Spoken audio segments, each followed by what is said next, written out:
over on YouTube, I say, of course, hello, friends. Welcome. Wait a minute, words are hard. Welcome. Hope things are going pretty well for you over here. It's a Friday morning.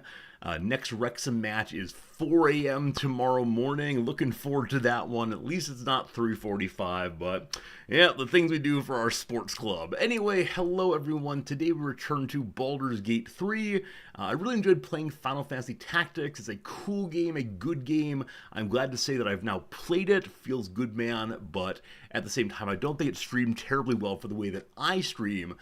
Namely, there was a lot of the game talking, which made me feel as unable to talk that much. And anytime that the game takes my role as primary speaker, I get a little bit thrown off. But a fun game anyway. Brutus, if you're here, thank you for generously giving it to us.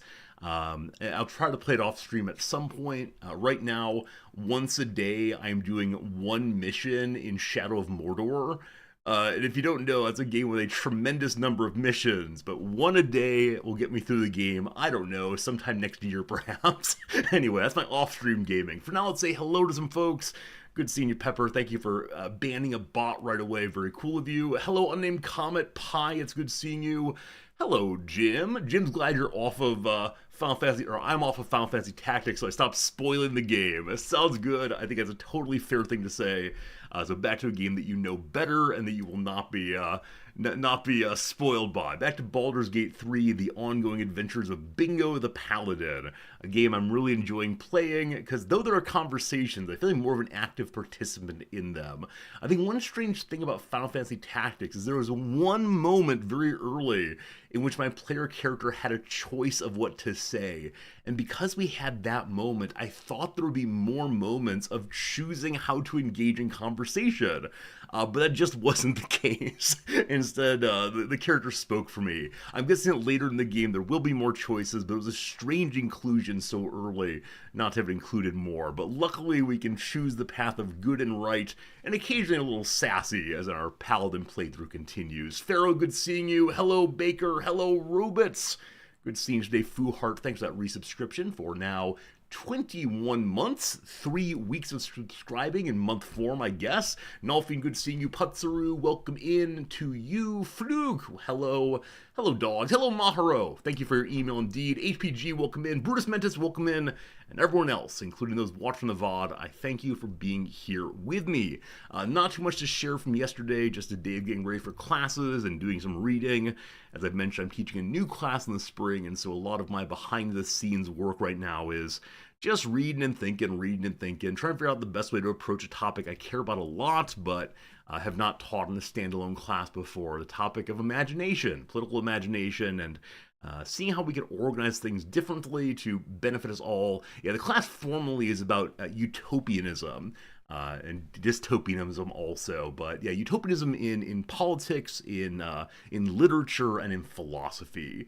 And so those three things together need to come together as a class that helps us to think about, the value of dreaming big, the value of dreaming small, the value of dreaming at all.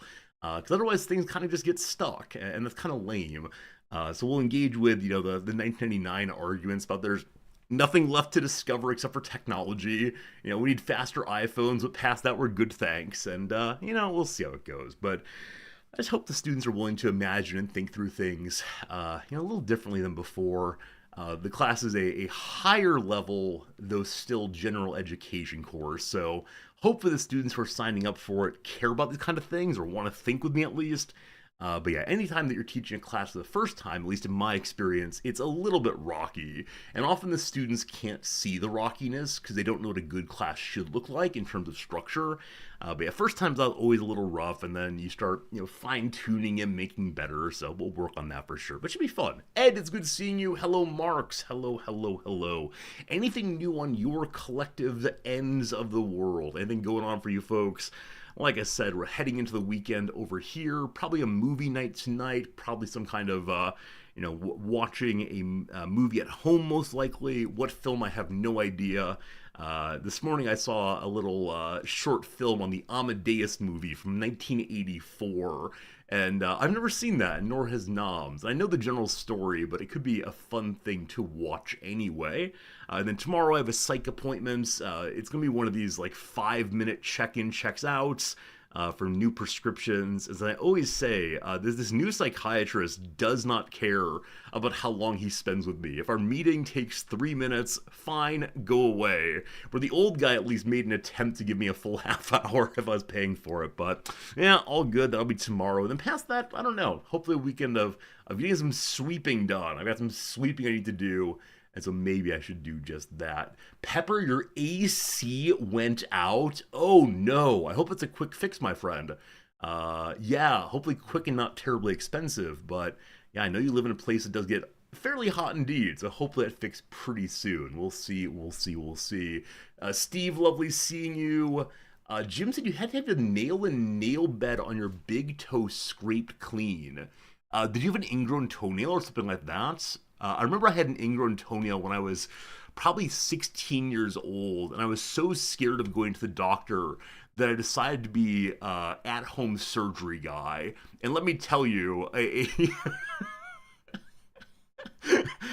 15-year-old with a steak knife and a bottle of bathroom alcohol should not be doing what he is doing to his own body. And to end the story, very, very briefly here, definitely things became green, and then we went to the doctor.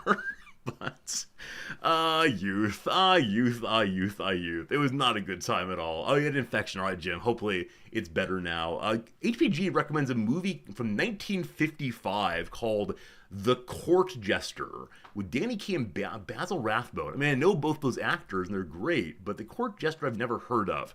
I'll suggest it. Do you happen to know if it's available online somewhere, HPG? Because I doubt we have a DVD version locally, but one never knows, of course. Brick Ed, you had a real date night this week and you won the local trivia. See, this continues to tell me that our channel is the best channel for trivia and for personalities with intelligence on the whole of Twitch.tv. But congratulations on winning the trivia. What a good time indeed. And yeah. What was your favorite question, if you don't mind typing? What question on date night felt good to figure out? HPG says the Prime service may have that movie for rent. Okay, yeah, we'll probably not do that. I'll see if I can find a way to watch it otherwise. Perhaps. Pepper saying it's cool at night there, so okay, hopefully the AC gets fixed tomorrow before it heats up too much. Also, luckily your AC went out in October instead of July. There have been some times when friends of ours have had AC outages in July or furnace outages in February, and it's just no fun for anybody. So hopefully it gets fixed soon all the way. Your wife figured out a Lin-Manuel Miranda question before even halfway asked. It's always nice when someone asks a trivia question that's immediately in your wheelhouse, because you feel the satisfaction not only of getting the answer right, but of not even trying. Oh, easily done. 3 points. I thank you so much.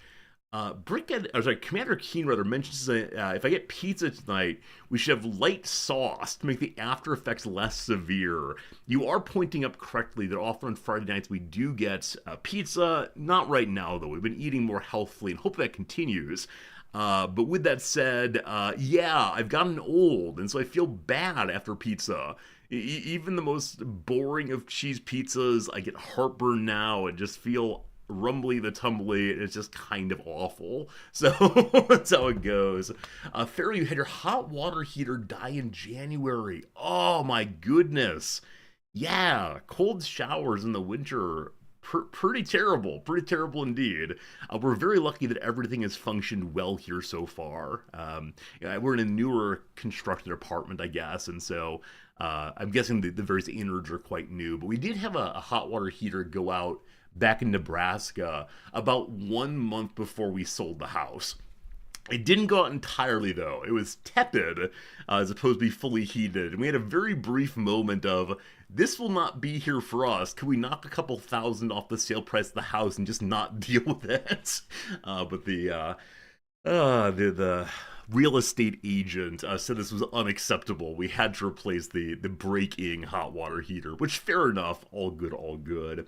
Speaking of which, I don't think I've ever brought this up on stream before, but in Nebraska, at least in the part of Nebraska where we lived, it's very common for real estate agents, that's say the people who help with the buying and selling of houses, for real estate agents to be able to call this like dual something where they handle both sides of the transaction.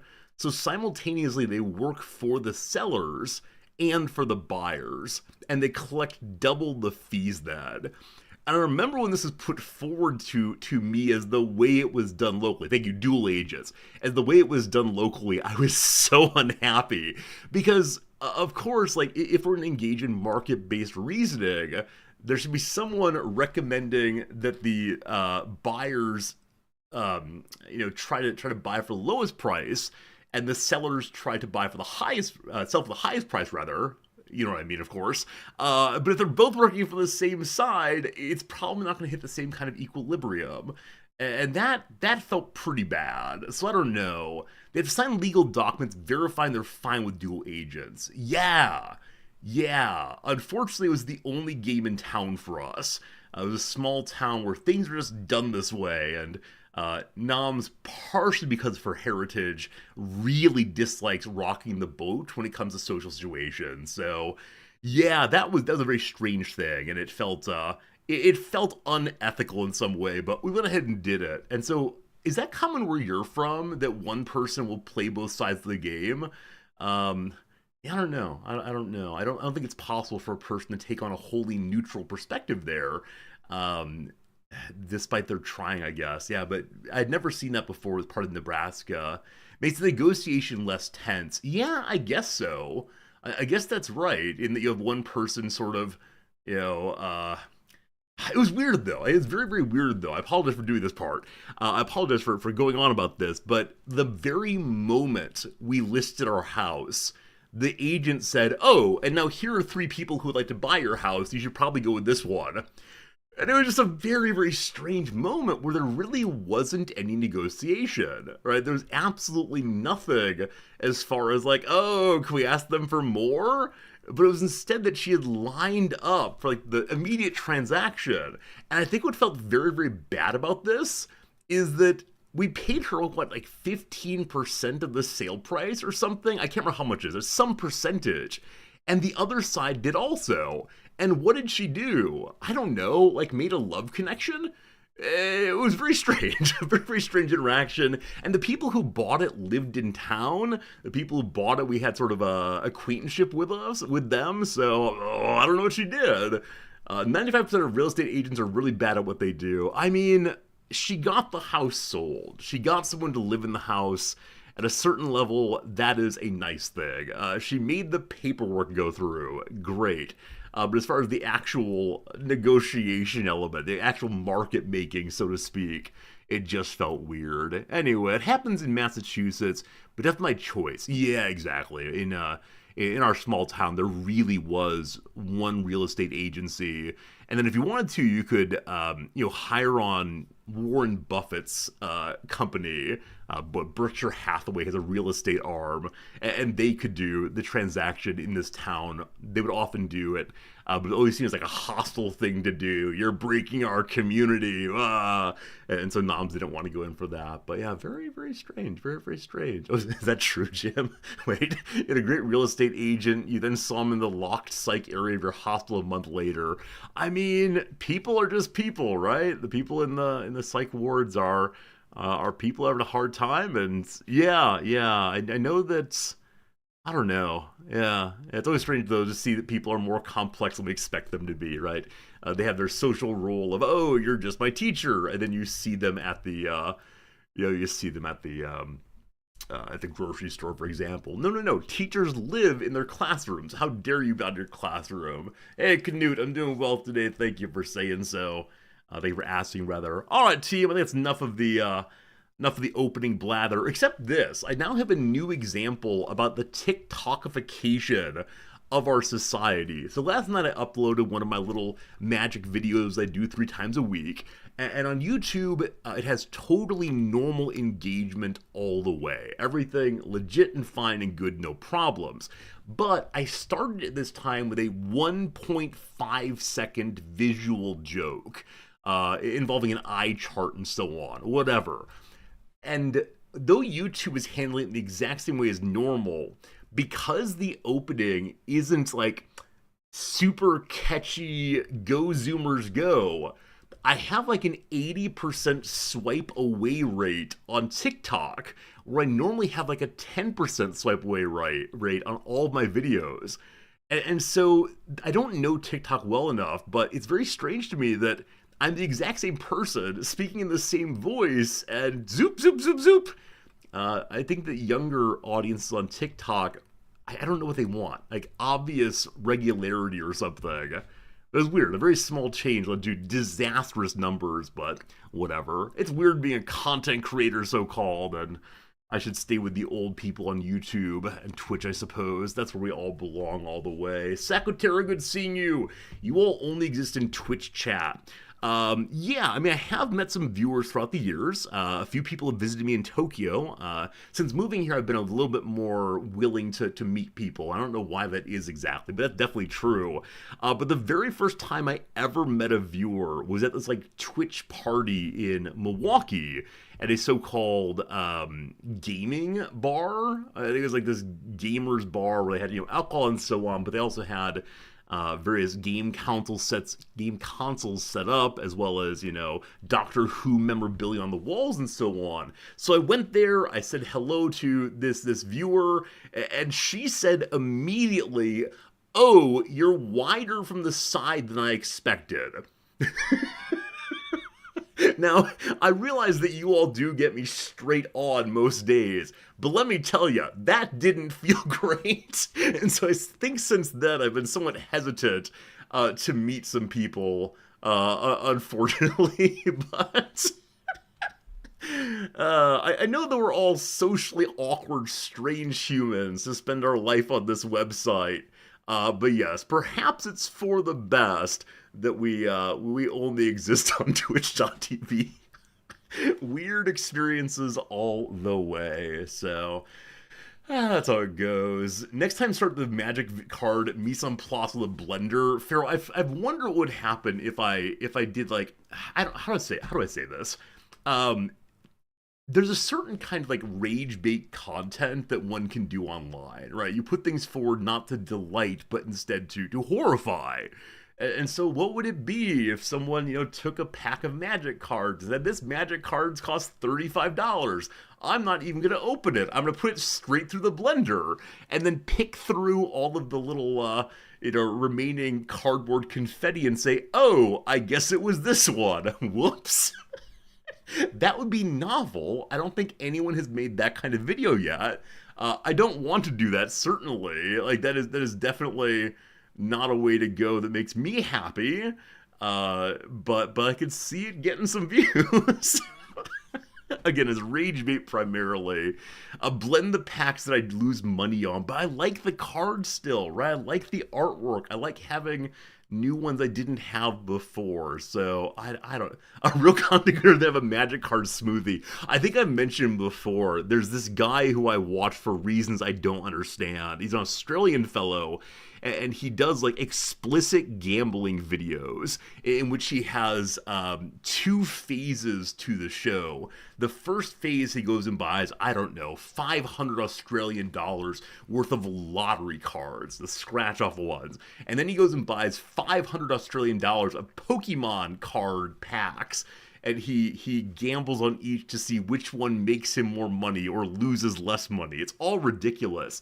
But after he finishes the lottery scratch offs, he has all of this grayish powder and he snorts it. A la, cocaine, or like right up the nose through a rolled bill.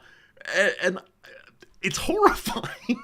It's absolutely horrifying. I want genuinely nothing to do with that, but when I see I think this is not good. Why is he doing this? And of course, the truth of it is for our collective amusement. But initially, I was hoping it was some kind of, visual CGI situation. But he has said and shown that he is genuinely doing this. It sounds pretty Aussie. Yeah. He carries out quite a few Australian stereotypes. And I know nothing about him outside of his videos, but it is It's a strange world we live in, I need to say. Also, last thing in the intro, I had no topics, then here I go talking. Yesterday, Noms was teaching, as she does once a week on Thursdays, and part of the class was about like hobbies and how we orient ourselves to our non-work time. How do you fill your time? Is it just doing chores and sleeping? Is it finding bits of fun? Is it trying to improve yourself? Whatever. And one thing that came up was the topic of collecting things and why people collect things and what the joy is and what do you collect. And so students talked about their collections and then turned to Noms and said, what do you collect? And she said, well, I collect stationery and stickers and pens, but my husband has recently started collecting Magic the Gathering cards. And two of the students cried out nigh simultaneously something about, go check your bank statements, he's spending all of your money. So the students have concern for our relationship. And that definitely played in some I don't know, stereotypes that people have about these things. But yep. Good to know that the children are on the side of Noms. All fine. If we end up living on the streets, definitely my fault. Regardless, team, that's enough opening blah blah blah. Let's go ahead and do some opening word of the day and so on. Yesterday's word of the day was I don't recall. Today's word of the day is atone. Atone. Speaking of which, I was reading this morning about Salvator Mundi, the great Leonardo picture of Jesus in Renaissance clothing. And there's a section of the Salvator Mundi that's obviously been painted over. And I learned what the Italian word for areas that have been painted over on canvas is, and the word is penitiment, like the doing of penance. You've made an error and you must atone for it. Absolutely love it. To atone for something is to make amends for it. That is, to do something good as a way of showing you are sorry about or have remorse for a mistake, bad behavior, etc. The novel opens with an act of cruelty and traces the thoughts and actions of those responsible as they try to atone for it. It's not atone like a color, it's atone like make up for your errors. What do I need to do for my Magic cards? I mean, I buy them, and then I put them in color order inside of large white boxes. And then occasionally I look through them and say, I like how this one looks, back in you go. It's the very worst filing cabinet behavior ever, but that's what we do. Spend a little money, make some organizing, feel like the world is more orderly than before, and gosh, that feels great. Did you know atone has its roots in the idea of reconciliation and harmony? It grew out of the Middle English phrase at on, something like that, meaning in harmony, a phrase echoed in current expressions like feeling at one with nature. I wonder if it just said at one then, or at all, I don't know. Feeling at one with nature. When atone joined modern English in the 16th century, it meant to reconcile, and suggested the restoration of a peaceful and harmonious state between peoples and groups. Today, atone specifically implies addressing the damage or the disharmony caused by one's own behavior. I love that atone has to do with becoming at one. I would have never made that connection, though it is literally what the word is if you make the break right there. How did that happen? I never saw it, but you're trying to become at one once more. Test ye your vocabulary. Or test thou vocabulary, I believe. Rearrange the letters to form a verb that can mean, among other things, to free from the consequences of sin, to exchange something of value, or to make worthwhile. Colon, isn't the French word for feces in this maybe one too many E's? It is redeem. Good job, HPG, got there first. I think before I even finished reading, it's free me. That's good too. Free me, redeem. Well done, team. All right, time for a little trivia. This week, all gold scores, including a 14. I want that to continue. We'll see if it does. Good luck, everyone, on today's trivia game. If you play along with me, I appreciate it. Question number 1, food and drink. Reflecting the weird tastes of the time, Shakespeare's Falstaff once ordered a glass of fortified wine with carby food in it. At this point, I want to pause the stream and make us all watch when. Oh, who is it? Who is it? Falstaff. It wasn't Brando. It's whoever was Brando before Brando. Falstaff is on the Tonight Show, I believe. There we go. Orson Welles, of course. Dean Martin show. If you've not seen this, it is absolutely recommended. I don't know. Orson Welles begins as standard Orson Welles guy. He talks about what theater is as he gradually paints himself and equips himself into one of his most famous roles, that of Sir John Falstaff, Shakespearean, comic figure shows up in a lot of different plays. And as he puts himself into it, he talks about the importance of this role, and then gradually he gets fully dressed, stands up, and becomes Falstaff in that moment. This particular speech is about how much he loves fortified wine and how much anyone who wishes to be a proper adult man must also drink fortified wine regularly. So very strongly recommended. Orson Welles' Falstaff on a Dean Martin show of all things. Anyway, I don't know the answer to this one. I have no idea. I can imagine bread or crackers or something.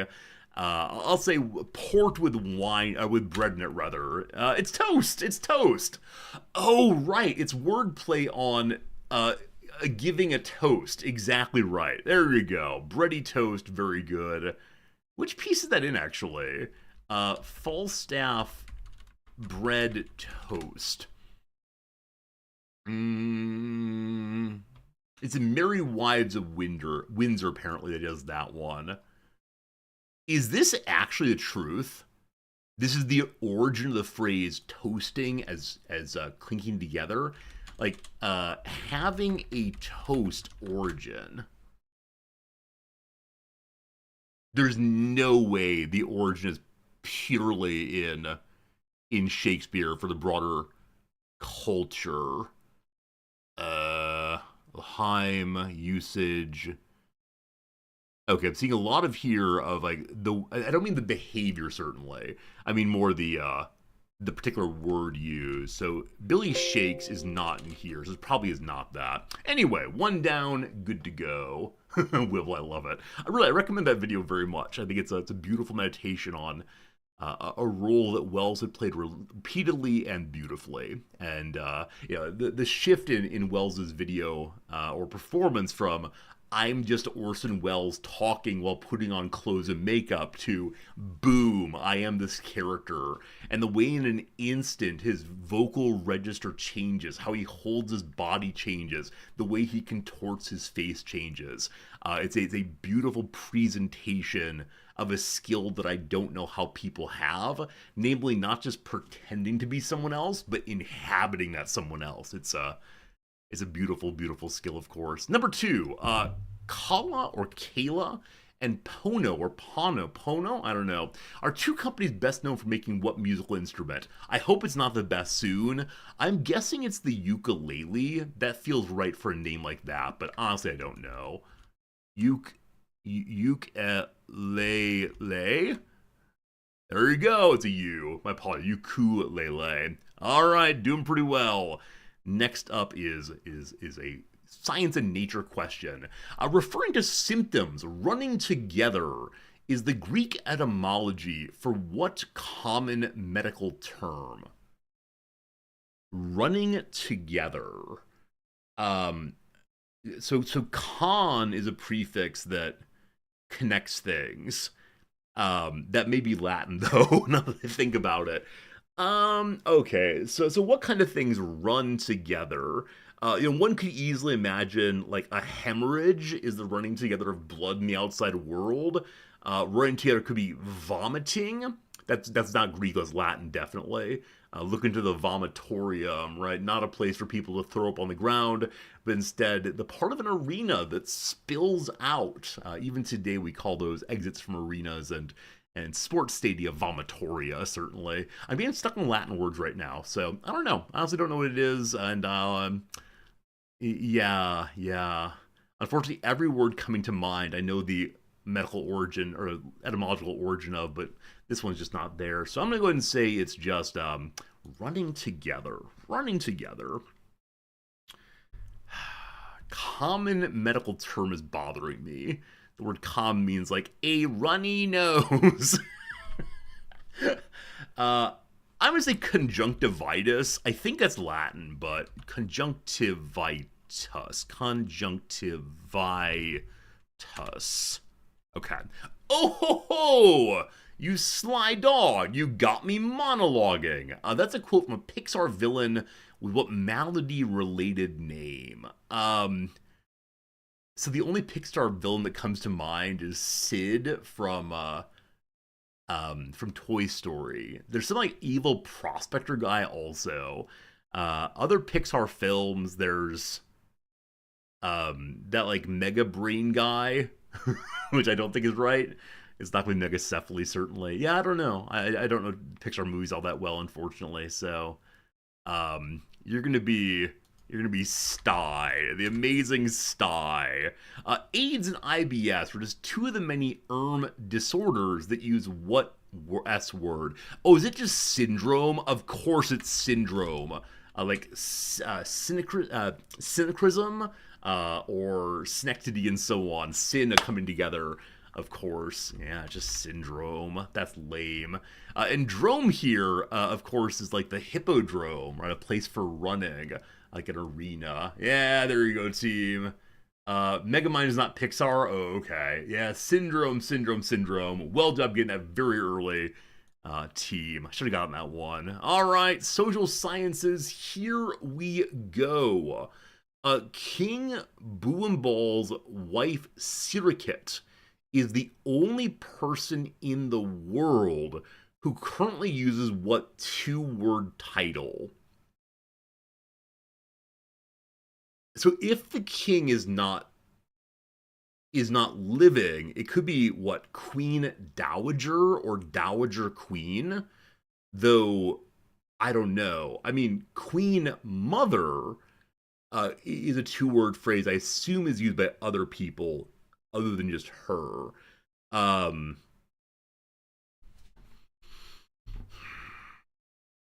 yeah, I wonder what's unique about this person. And I don't know where that king is from, unfortunately. I'm thinking, what, Bangladesh, thinking Thailand, but that's not the Thai king's name. Yeah, I'm stuck on being Queen something. Two-word title. Queen Bee. I'm using Dowager Queen. I don't think it's right, certainly.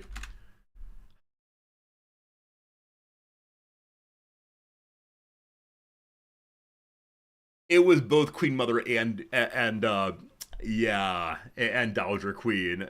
The dead king's wife. There you go, team. So the king is indeed dead. There you go. There you go. There you go. Oh, feels good, man. Feels good, man, indeed. Queen consort? No, no, no, no, no. No queen consorts. All right, question 5. Over 10 again, a good day. Don't Sweat the Small Bugs was a chapter in the 2006 self-help memoir, Before You Leap, which is credited to what author? Credited to confuses me. So I know that in yeah, probably the past 10 years or so, there's been an attempt to take a lot of the writings of the ancient Stoics and give them to like contemporary people in updated cool guy form.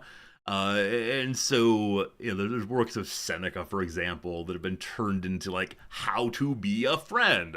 Though his works are certainly not collect that way himself. You're thinking of bugs. I don't know. Look before you leap. I really don't know. I don't really know. Yeah. So the credit to doesn't necessarily mean it's a an uncertain attribution. It could be, in fact, correctly credited to that person. The same way like a film credits do mention the correct actors.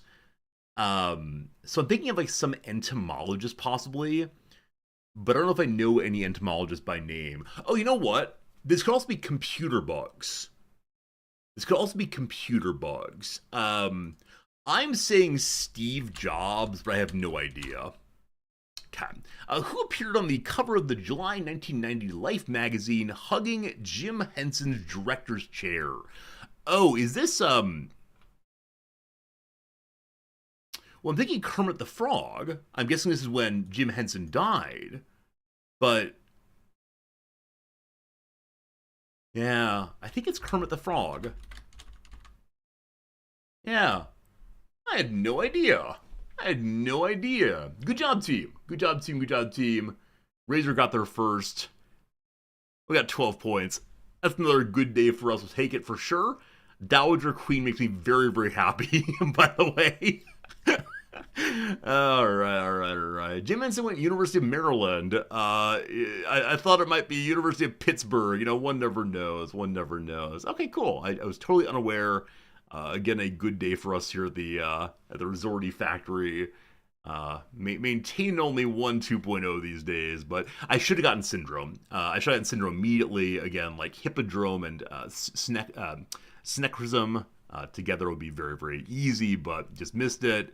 What film is this from, friends? Oh, host, you sly dog, you got me monologuing. Which Pixar film is it? I know I've not seen it, whatever it is, but I'd be very glad to know. Very glad to know.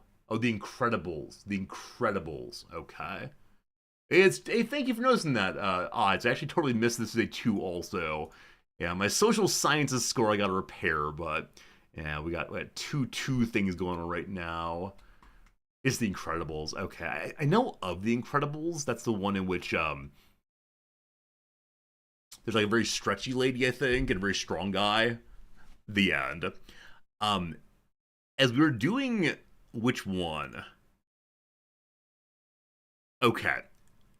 I don't know why, but when I saw bugs and was running for entomologists, I started thinking about something I read about yesterday.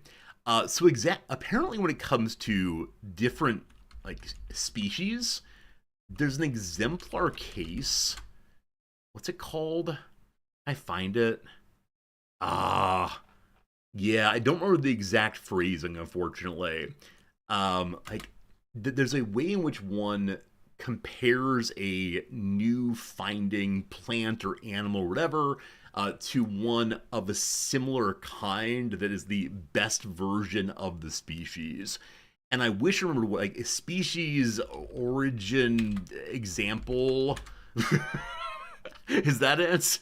No. Anyway, apparently for humans, whatever this thing is called, they use Linnaeus himself, the guy who started the species taxonomy story, because the argument goes when Linnaeus was making the category of humanity, he only looked at one example, himself.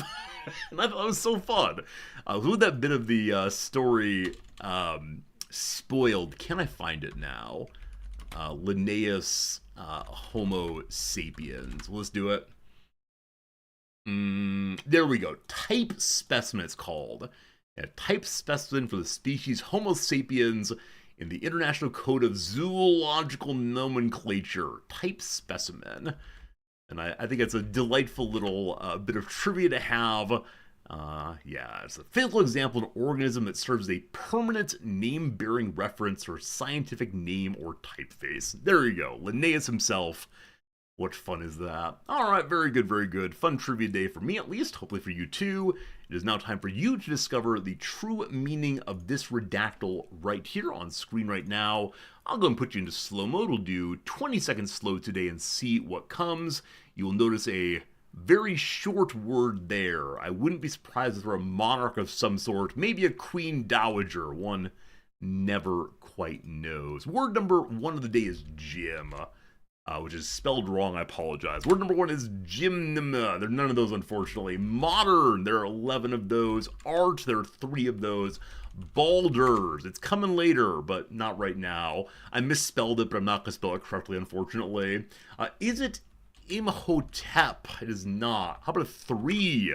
No 3s allowed. A he, yes indeed, we have a he going today. A king, 20 of those. Precursor, none of those. How about a George? Are you a George today? Nope, no George. A war, there are 43 wars mentioned.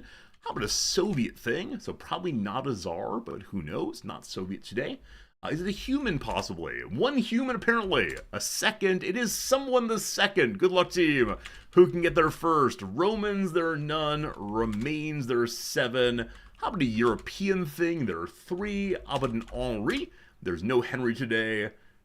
How about, what did I miss? Royalty. 1 royalty. How about noble? 9 of those. Fiction, there's 1. How about day? There's 21. How about kill? There are 21 also. Man, blackjack twice in a row. How about the word George? We did previously. Is it Egypt? It's not. How about America? It's not. How about reign? There are 21 of those. Is it a Louis? There are no Louis here. An Edward, possibly. No Edwards. A Ramses, possibly. No Ramesses. Do they have an heir? There are 2 heirs somewhere.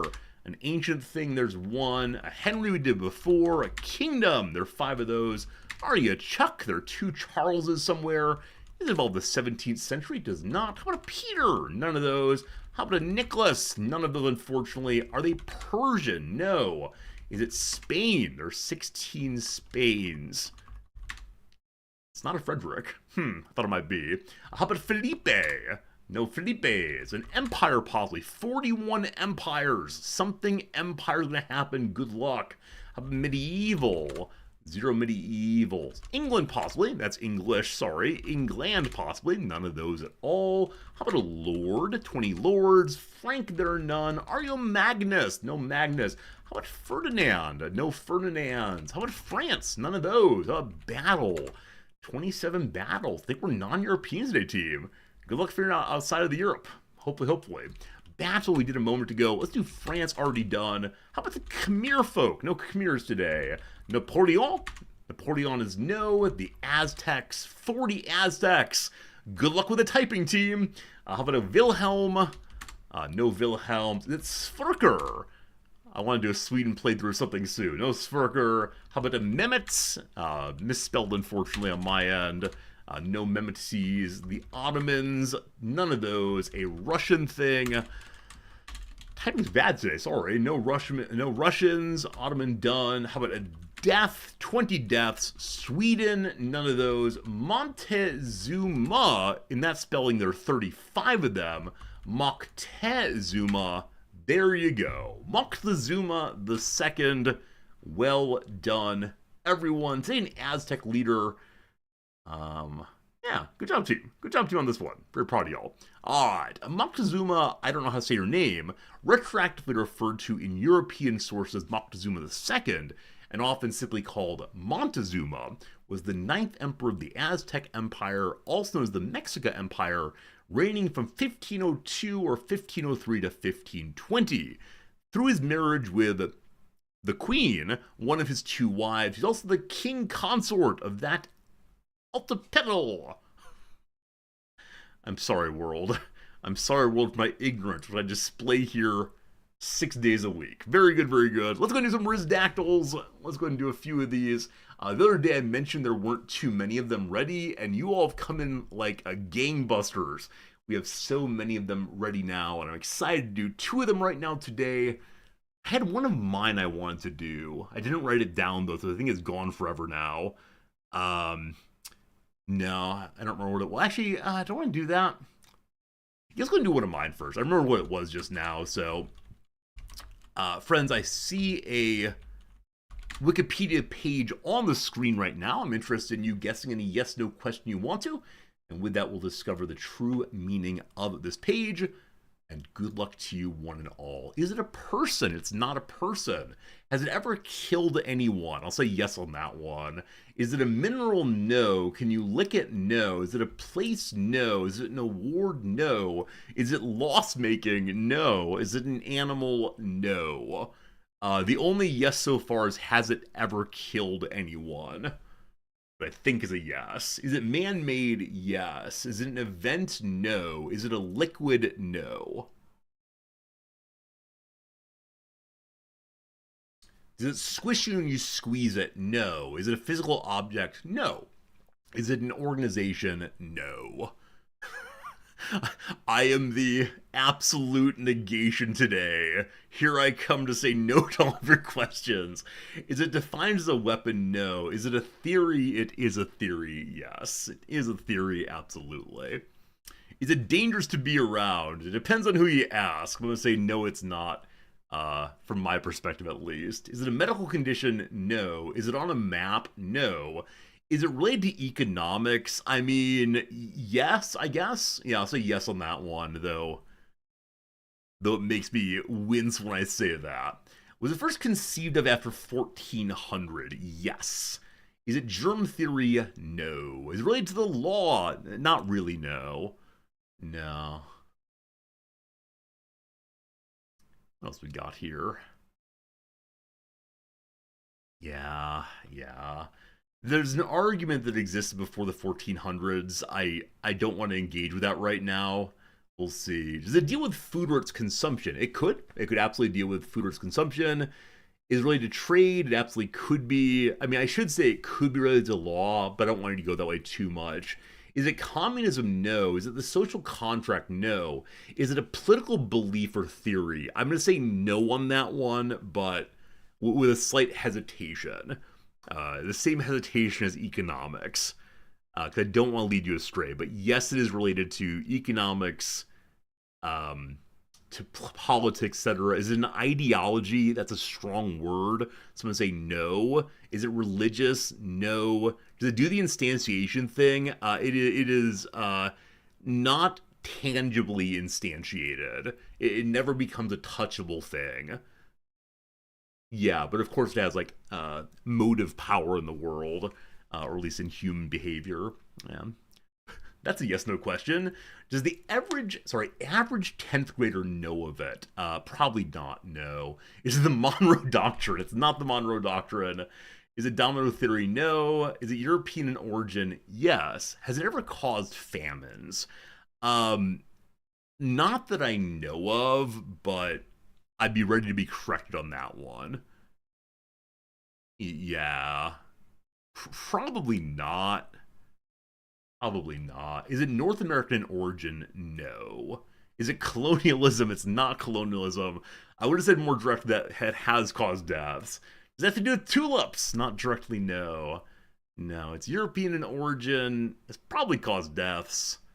Is, what else we got? A concept or a theory? We said theory, actually. A theory that never becomes a concrete thing to touch. Related to a whole bunch of stuff. Yeah, that's fair to say. But hesitantly related to economics and the law and politics. Was it the Northwest Passage? The Northwest Passage is a place. So no, it's not going to be that one. It might make sense to ask about other things it could be related to. It might help. It's generally viewed favorably. Depends on who you ask. I'll say within American culture, the answer is yes, implicitly. Is it veganism? No, it is not veganism. Is it British in origin? It is British in origin, under a certain theory, yes. Does that have to do with tragedy? Wait, like trajectory? No. Study by scientists? No. Does it deal with capitalism? Again, yes, but don't go too far down that path. Does it have to do with treaties? Again, yes, but don't go too far down that path. Is it liberalism? That's a really good question. It is not liberalism, but that's the kind of relates to everything we have in mind. It's not an ideology, though, in the standard definition. It's a theory, not an ideology. Is it Puritan in nature? No. Is it a stiff upper lip? It might include that, but no. No, not a stiff upper lip. What else could it be related to? The propaganda. We're saying no on that one, but you know. Is it the monarchy? It's not the monarchy. I might need to give you a pretty hard hint. Invisible hand? Nope. Is it racist? That's a fun question, but no, it's not. Is it an economic theory? Not directly, no. Not directly. Is it Smithian economics? It's not, no. Does it have to do with John Locke? It has to do with an interesting phrase. I'm going to say no, it does not. Is it propaganda? That's delightful phrasing, but no, it's not. I mean, we'll see when we get there. There's a question you'll often ask when we start thinking about theories that has not been asked yet, and that surprised me. Is it likely referenced on a wacky t-shirt? Absolutely. Was it penned first by an economist? No. No. Is it related to nature? Not really. But no, definitely been on t-shirts. Definitely a theory. The question you all usually ask me, I'm surprised has not been asked. We're talking about theories. Talking about theories. You usually say one beautiful yes-no question. Is it a theoretical body of water? It's not. Is it the peace sign? It's not the peace sign. No. I'll give you a few more guesses, and then we will give you a big hint that many of you often ask, but you didn't this time. Let's do 3 more guesses. If we don't get closer, I'll go ahead and spill the beans on that question. It should help a whole lot. Religious science? Not really. Not in normal sense, no. Nope. 2 more questions. Any form, any at all. I'll give you the question you often ask at this point. It's related to the bassoon. That's a good question, often asked, but no, it is not related to the bassoon.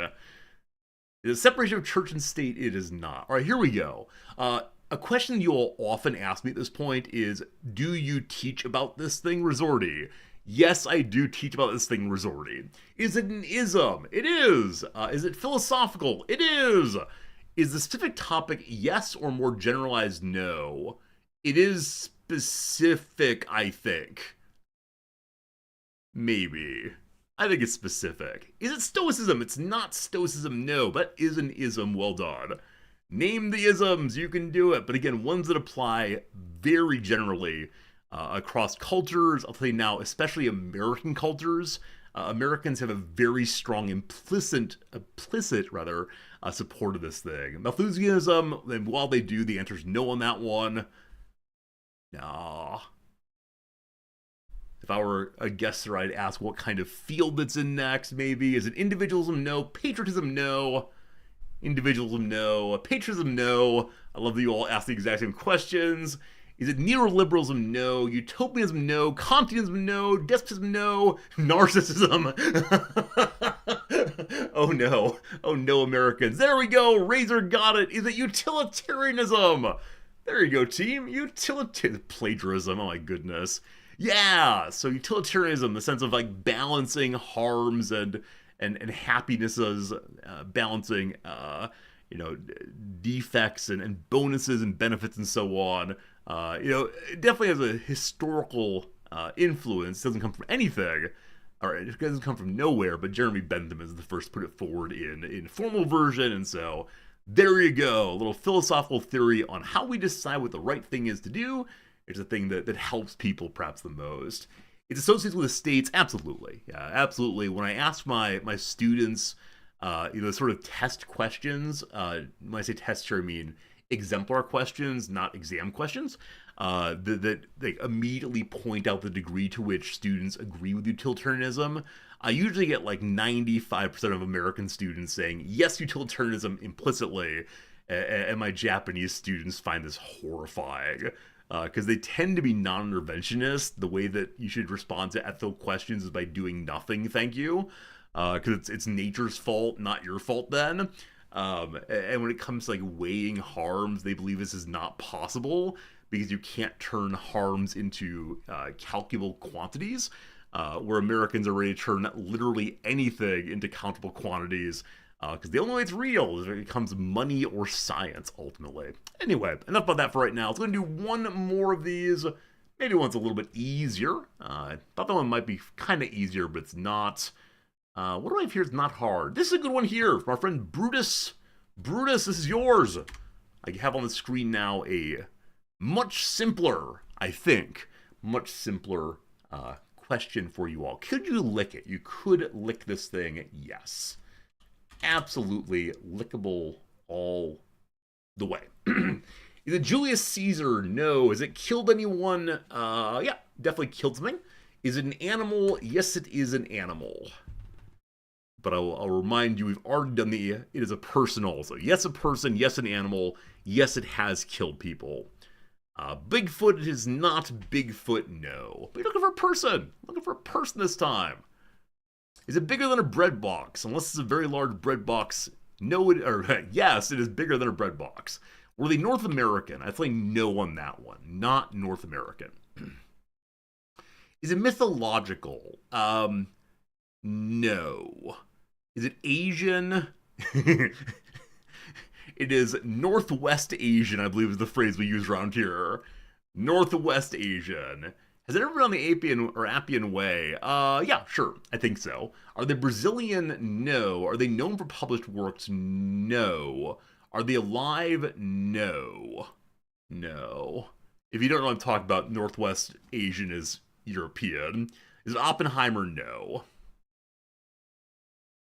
Did they exist in Roman times? No. Iranian? No. No. Are they a ruler or monarch? No. Were they alive after 2000? No. Is it the dodo? The dodo, while not alive anymore, is surely not a person, I think. Would I yell their name in a pool? I mean, I could, but not for a game, no. Is it Tony Blair? No. Did they live before 1400? Yes. Yes, they did. For 1400. This is true. This is true, yes. Do I teach about this thing? I do not teach about this thing directly, no. I might mention it in passing, but no, it's never a central topic of anything I teach. Is it a military leader? It is not a military leader. Am I looking for a specific name? Andy, great question. It is not a specific person. Not a specific person today, my friends. Were they a ruler? No. Were they religious? No. Were they male? Yes. Did they die in Egypt? No. Are they fictional? No. Were they alive during the Middle Ages? Yes. Did they live in the Common Era? Yes. Were they a pope? No. Did they ride horses? I believe the answer is no. They did not ride horses. I mean, maybe they rode horses? One second. Maybe? Is this an ethnicity? No. The Hussars? No. Not an ethnicity. Was alive in the Middle Ages, etc. Were they primarily English? I believe the answer on that is no, but I'm not certain. I believe they're not primarily English, though. Are they military in nature? Yes. Were they Spartans? No, but now I want to kick someone into a pit. Is it Montezuma II? No. Were they a military order? I don't know what the word order means here. They're not like the Knights Templar, though. Are they male? I believe so. Is the topic related to the military? Yes. Yes. So the Vikings? No. The Varangian Guard? No. No. I want to make sure I didn't mislead you all. I'm nearly certain I didn't. They wear tall, fuzzy hats. No, sorry. I'm going to go back and say it might be the case that they are primarily... See, I don't like primarily. I'll say it slightly differently. These were in the area of England, not exclusively. I believe it's the case there were more in non-England than England, but I'm not certain on that. Hope that helps. Are they Britons? Some may be. Are they Berserker? No Berserkers. Saxons? They could be. Were they Chevaliers? No. Britons? No. Yes-ish. The Swiss Guard? No. Luddites? No. Are they Celts? Not to my knowledge, no. No. Again, not ethnicities. Were they Newts but got better? Oh no, I can see that ward, so they're not witches. Quackers? No. Does non-England include Scotland? I don't believe that these were in Scotland. Again, related to the military? Related to the military, I'm uncertain on if they rode horses. I suspect they did, but we'll say they're not known for riding horses. Does that help? Maybe. Maybe. How do I get you there? How do I get you there? Are they Huskarls? No. See, I think you all have too much specific knowledge of the Middle Ages and specific knowledge of military things. Let me say it this way, it's much simpler than where you are. I'll say it this way also. The average American 10th grader would know this thing, absolutely. Are they in CK3? At times, yes. Is it the Peasants' Revolt? No. Are they knights? They're not knights. They're not knights. I think of knights riding horses. Now, maybe that's wrong, but I'm not sure. But you're very close. You're very close. You're very close. The average kiddo knows this thing. Probably in Europe also. Probably around the world. Were they crusaders? They could be. They absolutely could be crusaders. Like levies? They're not levies. Nope. Not levies. Are they men at arms? They can be. They can be men at arms. Are they squires? Well done, team! They are indeed squires. I think the knight squire, or the knight thing, is much more common in what we call France now, as opposed to England. Is this true? The things we think of as like fancy horses were not as common in England as on the continent. I might be wrong about that. Regardless, squires, the kiddos who help the knights with their horses. And so this picture shows a squire on a horse, but I keep seeing over here that they were responsible for caring for the horse instead of riding the horse. I don't know. Anyway, this is Brutus's. I think it's a great one. As I mentioned previously, and said again today, there are a lot of things that because of our depth of knowledge as a community, we go way too deep, way too fast, and can't find our way to the surface level. But a fun one, a good one. No booing here. English French at the time wasn't much difference. Fair enough, fair enough. Yeah, definitely, it was an Anglo-French area, but I don't know. Where were knights? Does that question help me? Western and Northern Europe, Spain, Italy, Eastern Europe, etc. Wait. Ask history. We believe this one. It's wrong to believe they're primarily British and French. They existed throughout a whole bunch of places. So many. The majority were not British and French. France was larger in population than Britain. There you go. So there are more French knights due to population exclusively. Squire's the first job in FFT. That's actually why Brutus submitted it. Brutus thought that Squire would be fun while we're playing a game with Squires in it. That said, we're not doing that anymore. Instead, we're playing a little game called, I didn't load it yet, Baldur's Gate 3. Back to the adventures of Bingo and team. Doing some mountain pass exploration.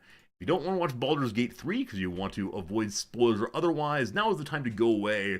But I say thank you very much for hanging out with me so far today. And yeah, absolutely lovely to hang out with you all. Yeah, on so many days. Yesterday I was not doing terribly well. I do not know why. I ended stream very, very early. And then, I shouldn't say this, immediately went to bed. There was something off with me and it was not a good feeling. But today I'm doing better. And I thank you for, yeah, hanging out with me today. Paladin half-orc. That's what we're doing today.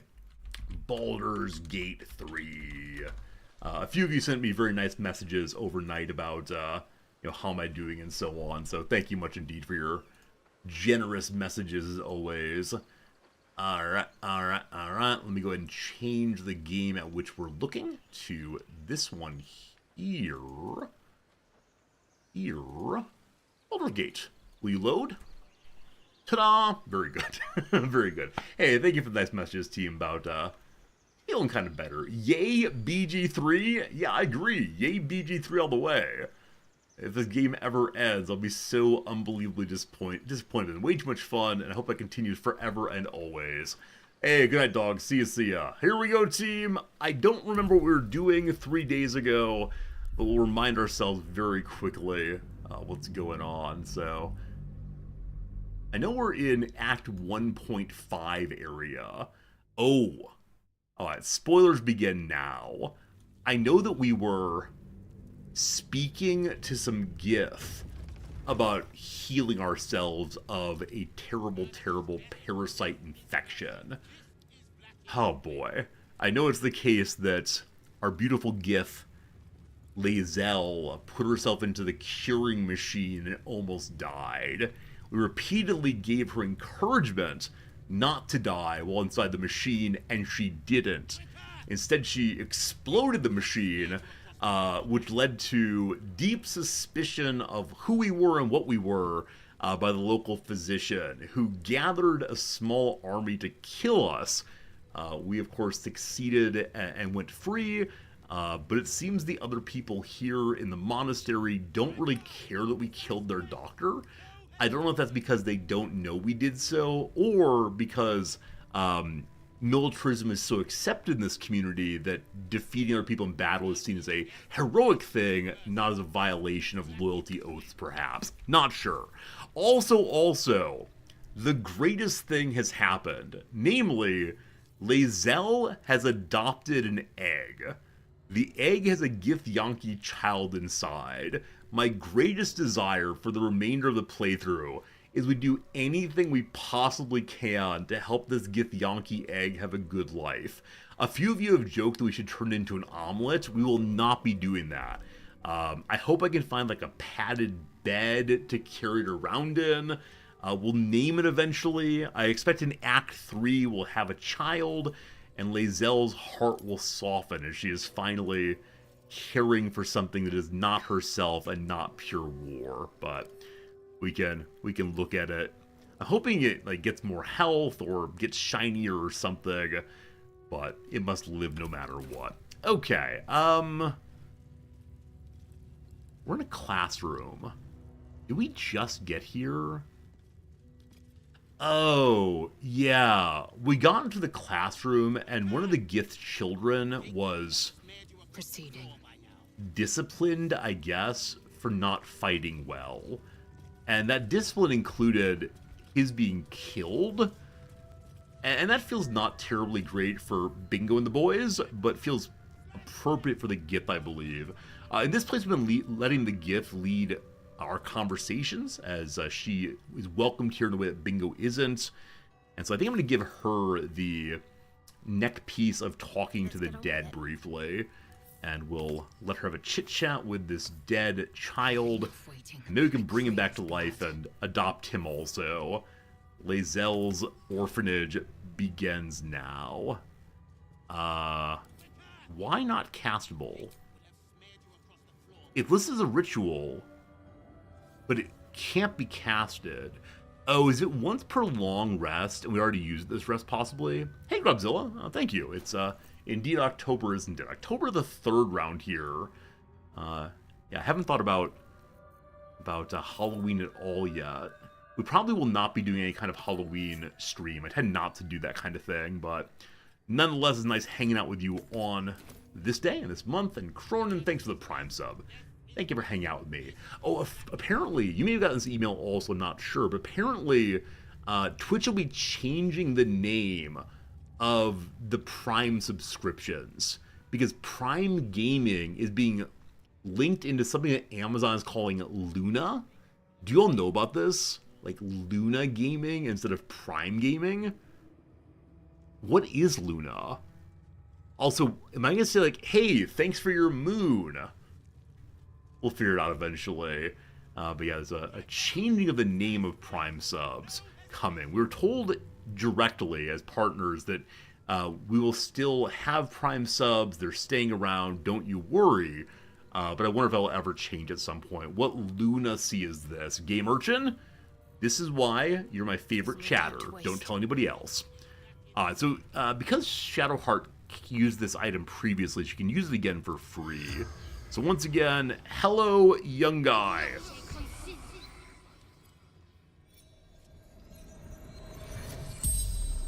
The corpse regards you lifelessly. Child, whom are you? What happened to you? What if you're a teacher, or why didn't you fight back? Number 3, why didn't you fight back? Are you a pacifist? Tired of killing Orpheus. Better way. The creepy voice guy mentions Orpheus. I don't know who Orpheus is. Let's ask about that also. Lost prince. son of Gith. Forbidden. I hope Lazy Zealot's something to say about this. We'll see. Hey, Baker, thank you for using your Luna subscription here also. You absolute lunatic. Oh, I'm stealing it. Lunatic. Whom are you? We have 3 questions left. 3 left. Sling. Baby of some sort. In the true prince. I think we read something earlier about a succession crisis? We gotta look into that at some point. So I think we know the true prince is Orpheus, but I want to follow this conversation line as much as possible. Orpheus. Is there anything more about Orpheus? What can you tell me about Orpheus? Lost prince. Same thing. The spell's power went. Alright, so we didn't apparently learn anything new there, but where did I see them at Orpheus, possibly? Was it part of the Githyanki warrior story? It may have been just a book that I read. There was something about Orpheus, which is a great name from the history of mythology. Yeah, if you've not seen Hades Town, a really great show setting the Orpheus myth. Okay. It was the weird disc Lazel read to me. Okay, it's been there. In personal quests. I just missed the quest. Thank you much indeed. Personal quests.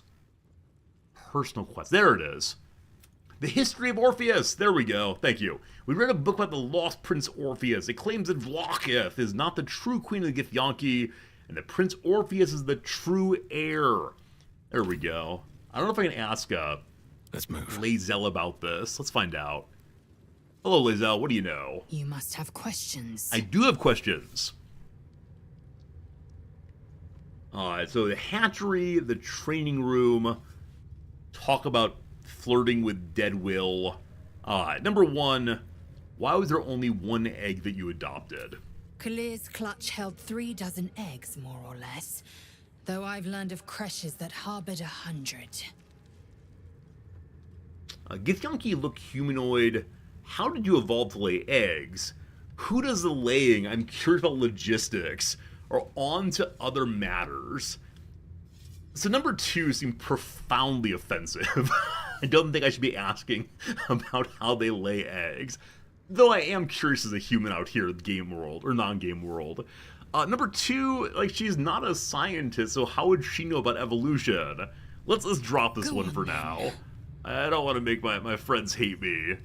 Number 2, I enjoyed seeing the training room. Why did they kill a child? My own Savage would never have threatened a youngling. A waste of time and energy. The pupils themselves culled the weak from their ranks. I myself felled 4 of my own classmates once Kalir had 100 times circled Tyrell. Okay, so this teacher's particularly cruel for some reason. Is life not precious? Why'd you do this? That's incredible. I know that they deserved it. I mean, of course, blah, blah, blah, life's precious. Not every life is equal. My people have no use for cowards. Every trainee that I slayed was either too weak to withstand the lessons, or was cocky enough to pick a fight they could never win. Their lives were not precious. They were a blight that required expunging. The Githyanki are only as powerful as their weakest warrior. Jaquith de Venzir, the termination of the frail, strengthens us. Yeah. So definitely it's Spartan warrior culture here. I immediately started thinking, like, couldn't they work in logistics? Don't you need someone to, like, write letters back home and bring food to the front? But I guess they have this, like, what, every Marine's a rifleman understanding. If you cannot fight, you don't need anything else in our world. Very well. May I have a conversation with the teacher now and try to understand why he kills the children? Word. Did you enjoy our little demonstration? A mere taste of the power Vlaakith commands. So Vlaakith is the queen. Number 1, if that boy with a taste of power, not much to worry about. Number 2, your demonstration reprehensible. Or number 3, why make them fight to the death? I mean, number 3 is the question I want to ask, but not for roleplay. Roleplay, bad job killing children. I do what is necessary and no worse than our enemies would do. Our warriors must possess strength and skill far superior to any spawn from this putrescent plane. You will learn this firsthand, Istik, when we finally come to claim it for our own. Okay, so at least some Gith intend to take over our world. I really hope that Lae'zel is not secretly plotting against us in preparation to take over the world in which Bingo lives. It's a nice place. Alright, let's go upstairs then. There's an Ardent waiting. I'm not sure if the Ardent is the Inquisitor for whom we're looking. Looking for an Inquisitor and a Captain both. Suddenly red. Suddenly very, very red. I don't know why. It means you can't save here, I believe, or can't go camp. Unless you want to be set up as target practice. Oh, wrong character. Istik. Sorry, Lae'zel is high here. Battle. Go quietly, kin. The Savage here does not like to be interrupted. It's just a guard hanging out. One true way. Maybe watching something that's important to them, but what I do not know. Just And so let's so. continue along for now and accept that it's merely a guard if you decide to fight your way through this whole place. I do kind of worry that when we find the captain, if they become aware that we have the Gith artifact they want back so badly, they'll be going to war with absolutely everyone. And I prefer not to have that happen, but gosh, we'll see. This warrior is patrolling, I believe. Here we are with a new waypoint at the creche. And yeah, I don't know how this place fits together, so we'll go this way first. Some raiders looking for something. Possibly that additional relic, the night song, or it's called. Oh, I wonder. This is the first time I've made this connection. I wonder Blades always sharp. if this mysterious artifact is the item we're looking for. Please don't spoil if I'm correct or incorrect. But given that we know it's a Gith artifact, well, no, I don't think it's that. It might be that, but I don't think it's that. What's behind the oak door here? Whole bunch of Gith. Please, Chitrai, I can explain. The latest batch of cultists knew nothing of the astral prism. They were just trying to find Moonrise. They all head there. My Gish have drafted plans to assault the tower. They are ready to fight, Chitrai. We could sift the missing artifact from the tower's ashes if you would give us... Quiet. Find the astral prism, Therazin. My patience falters. Yes, Chitrai. The astral prism. Go! Do as she says. She remains your Kithrak. For now. Was this fellow the one on the dragon before? Also, what do those do? Magical red jewels. Okay, I'm on the wrong character right now. Hello, may we talk? Anyone want to chit-chat? Bye. Have a beautiful day. Bye. Okay. So I believe the fellow that's the captain is the one with whom we spoke previously. Barrier Disruptor. So having one of these red things lets you walk through these barriers, apparently. Maybe. Okay. There's a map at which we can look first. The Shadow-Cursed Lands. The map's an active improvised cartography. It highlights the areas of the Shadow-Cursed Lands explored by Githyanki scouts. Evidently, their forces are getting closer and closer to Moonrise Tower. So everyone's heading to Moonrise Tower. Maybe this will be the battle for the ages. Someone call the Ents. A map of the Sword Coast. My people have scouted well beyond A the temple. Githyanki order here. Again, I'm amazed I can read these things, but... Whoops, here we go. The stone disc has Githyanki runes carved into it. Below is a translation in common tongue. Be aware. Cultists must be captured on sight. Interrogations swift but effective. Search for artifact thorough. Priority 1. So we know now that the Githyanki understand numbers. So they can count how many they've killed. I'm surprised that this disruptor can be touch with no troubles. Also, we just had a Shadowheart's afraid moment. She's afraid of the wolf there. All's well. We'll say hi to the wolf first, Not as and maybe I bad should as leave it could have. Shadowheart behind so she can have more of the fear checks. So I'm leave Shadowheart by herself, and then clump up the other characters for now, but no Have a Shadowheart lot on my allowed. mind. And Once ate a dwarf, armor and all. Took me a whole 10 days to pass him. Oh, that's disgusting. Alright, so Urith tells us of the things he's eating. something's on my mind. A jock. If she keeps making me eat armor, I'm going on a hunger strike. Alright, so they don't want to eat the armor. Does that mean you're leaving the armor behind that I can loot it? Leather armor, nothing special there. That's okay, though. Alright, that'll help the animals not feel so bad while they eat things. Alright, let's go ahead and say hello to the captain here and see what comes of Onward. such a conversation. Please ignore the artifact I have, thank you. You are not familiar to me, Rastil. Do you bring news of the weapon? This is not the man I thought we'd see before. Here we go. I need a description of the weapon. Weapon, I seek aid. My sentry thought I could be of use, or I want to talk to the Inquisitor. There's a traitor. I mean, all true. Number one, what's the weapon you're looking for? It is small, angular, metal, adorned with Tirsu script. Stolen by true soul heretics. You sense Shadowheart's worry. This weapon sounds like the artifact you carry. What was that look? You know something. Do you have it?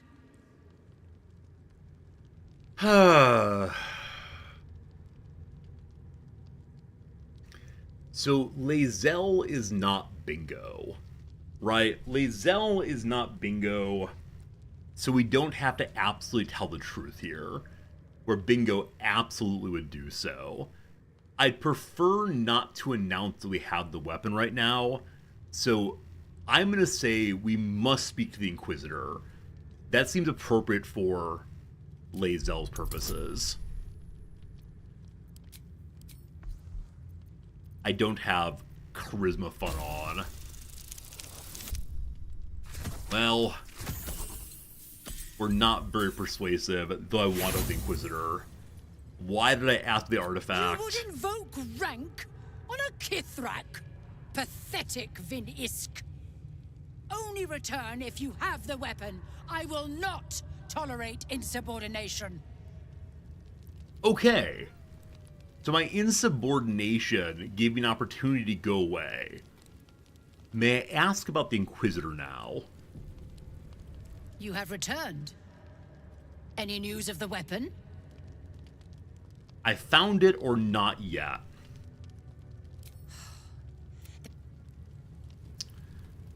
Huh.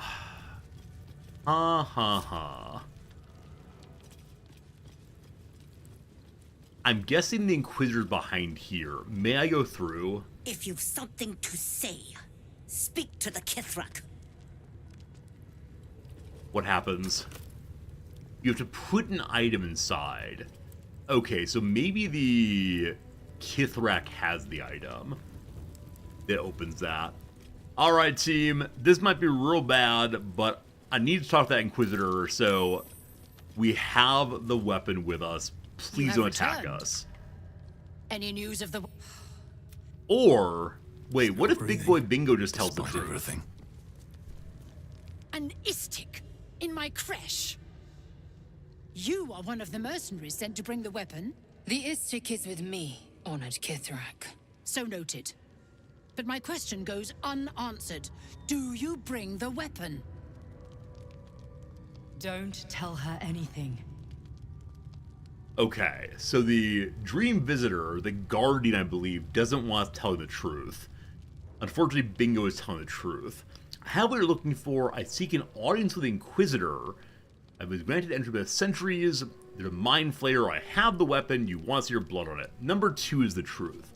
I'm not admitting to have the item, but I must speak to the Inquisitor. He speaks the truth, Kithrak. A Sharlak? Among us? Whom would you accuse? Your doctor. Or I must tell the Inquisitor directly. Vague allegations and undue demands. A poor introduction for an unproven Istik. The very same said to hold the weapon we seek. Shema Zalaflakith. Give it to me. All right, all right.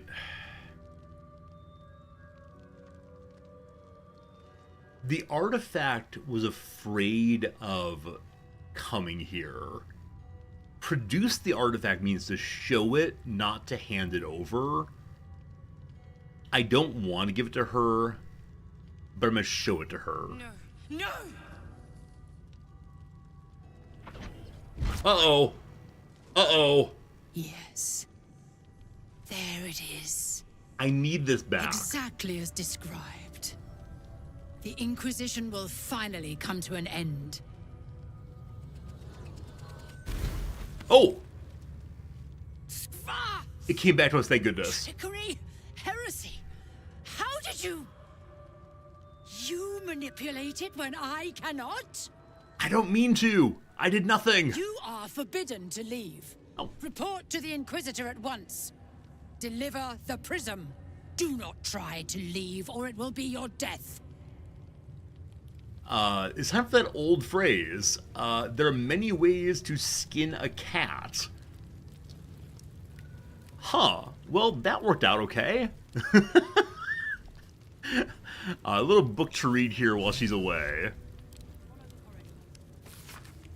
Thezerin, it would behoove you to remember that should you or any other member of Crush Yelek flout the new rules, it is considered an act of treason. Do not think I'm blind to your disdain. I am our Queen's eyes. I see all. The Inquisition will proceed as planned until complete, and the weapon will be found, as decreed by the Queen to me. Okay, well... Best be on my way. I'm glad that I changed characters midway through that conversation. Objective Though I noted. do wonder how it would have went had I gone ahead and had the Githyanki announce that she had it. What's in the barrel? There are a number of places I could have opened while we're here, but didn't really do so. Because we're in big old red, no long rest here, I expect a fight's coming with the Inquisitor. I'm hoping I can talk my way through it, but one never knows. I mean, okay. If it could be a fight, I think we really should do the blessings, just in case.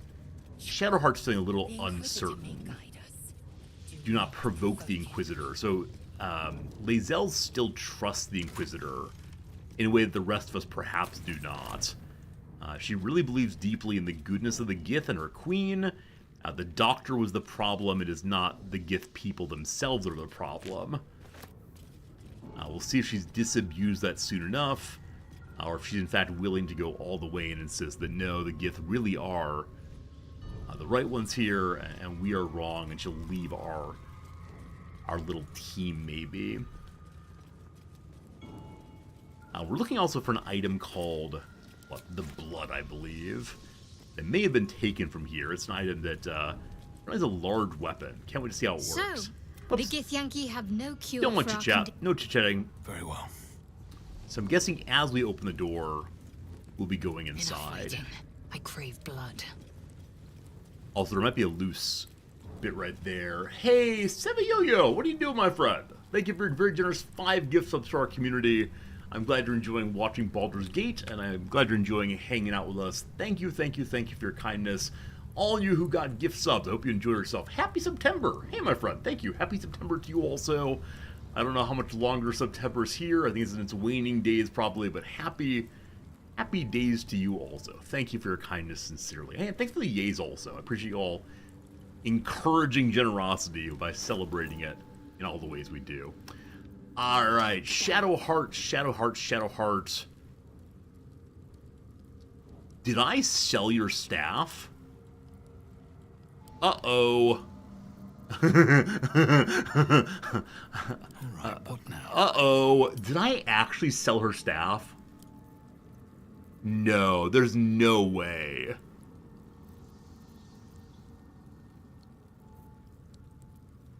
I know I was getting rid of items that I was keeping to feed to Gale. Blackets will be done. Oh, this might be really bad. Is there buyback? There is if I can find it. Is not around, so it might as well.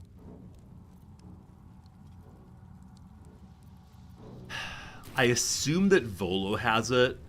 However, we need to leave this big red area. We can't long rest here. No, we can't. Long resting requires fast traveling. This is incredibly lame, and I'm sorry for it, but can carry me. I would like to be able to go buy that item. Yeah, this was very, very silly to run out of this area, just like in long rest. I think it began as we left the classroom coming into this room. Seems simple enough. Maybe. I always wonder why some areas are marked as you may not leave from here. Like, what's the particular value of making us lock in fully? Possibly story-related reasons. If Vola doesn't have it, I won't go chasing other traders. But I honestly don't know who'd have it. I have something to ask. Yeah, I won't even long rest here. Quite the cozy setup. Standard conversation. Do you I'll just have make myself comfortable. Thank this you item? so much.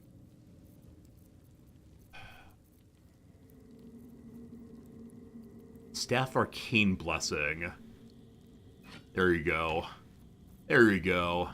It's not that expensive, but bonus bless so nice. Ah, everything is right in the world again, friends. Almost a pure disaster, but now a little bit less so.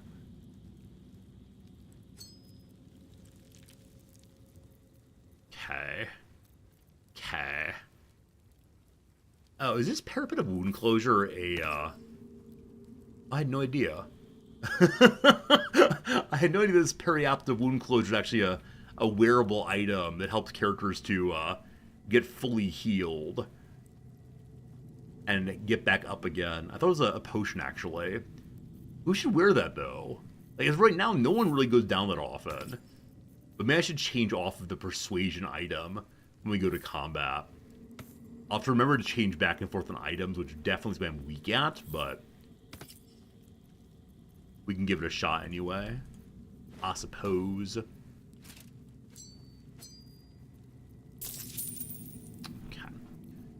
Looks good.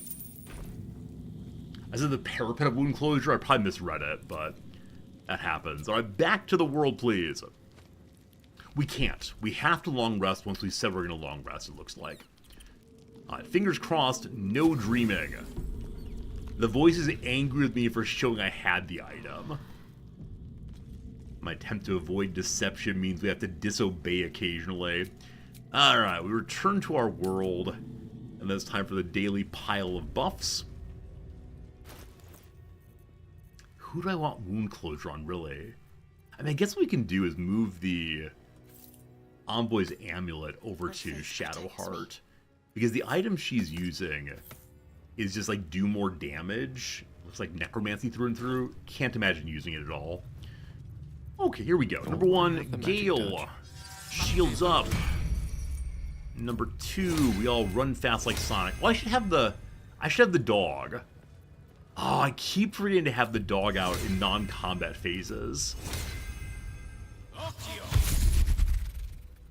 But I think we used the dog in one fight earlier, and it lived, and that made me happy. Highest tier aid, please. Cool. I've got we can go talk to the animals, and I believe that's everything for now. Aaron Mithrin, awesome seeing you. Happy lurking. At least things the voice has no one to talk to. I mean, the voice yells at me and says things like, "No, don't do that thing you want to do. Every time you do, that thing you want to do." Is that the song? Maybe so. Quick save for being ready on the day. Possibly I should use elixirs here, but we don't know if fight's coming. I will be blessing when we get to the door, though. I almost forgot about that. Had I gone all that way to get our blessing staff back and then didn't get our blessing staff back, I'd be a bit annoyed with myself. All right, that goes there. Let's get running. If not over, then through. Huh. Lae'zel's running separately. Wonder what happened there. Anyway.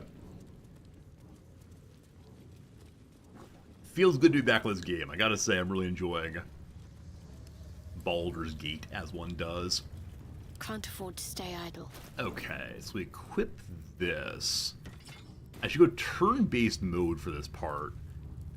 But that always feels a little silly, so 1, 2, 3. Change item to mace. Open door with Lae'zel. Please cutscene immediately. Nope. Run. Without delay. We have 8 turns remaining. Here we go. My Arden spoke of one of our kin that escaped a crashing Geik slave vessel. Right. Vlaakith's justice in flesh. You have accomplished much, child.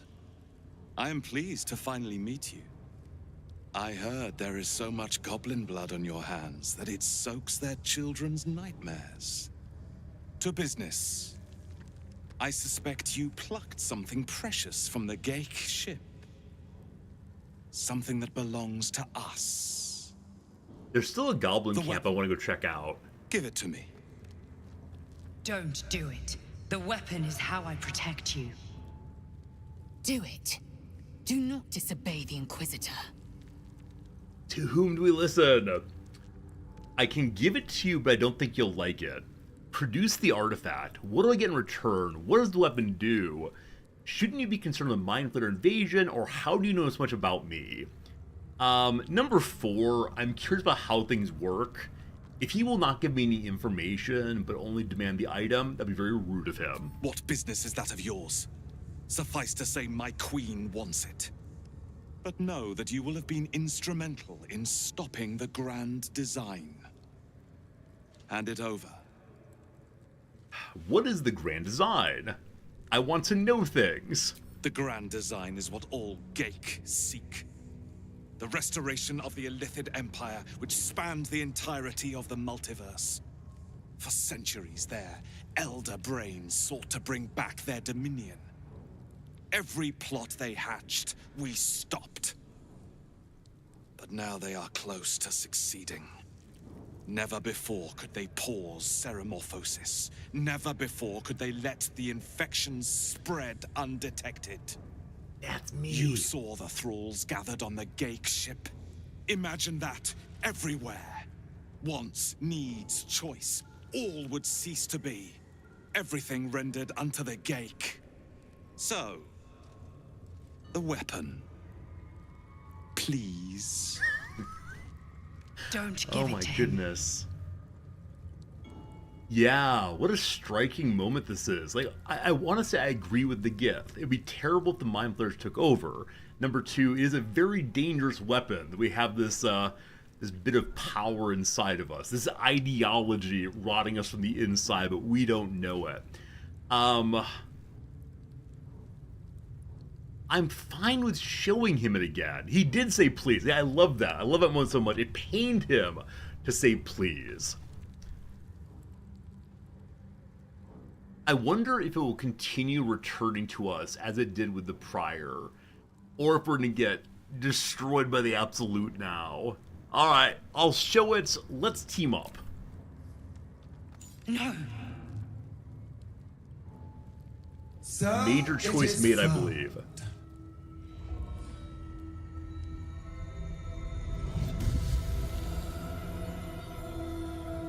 Vlaakith Gorg Shkathzai. My queen. Shkathzai. You are permitted to look upon me. You are invited to kneel. The Deathless Queen has spoken. You will obey. I'm a paladin. I can't do that. Whom are you? Stay standing, wave politely, or kneel. I mean, we're visiting the court of a foreign dignitary. We'll be polite here.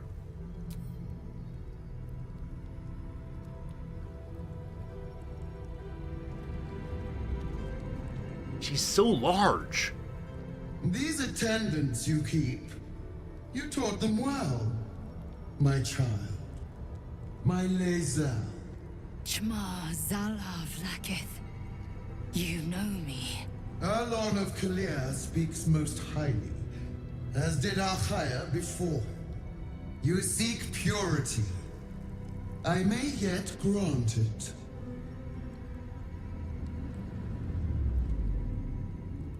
Istik, you bear that which is ours. But are you friend, or are you thief? Okay. So I don't know if the queen is actually here, or just like a magical representation of her. I didn't take the weapon, I am returning it. I'm the hero who found your weapon, or neither is mine by rights. I mean, Shadowheart wants it pretty badly. Right? This is the thing I keep thinking about is Shadowheart found it. Shadowheart's on a mission to return this thing to her evil cult, I guess.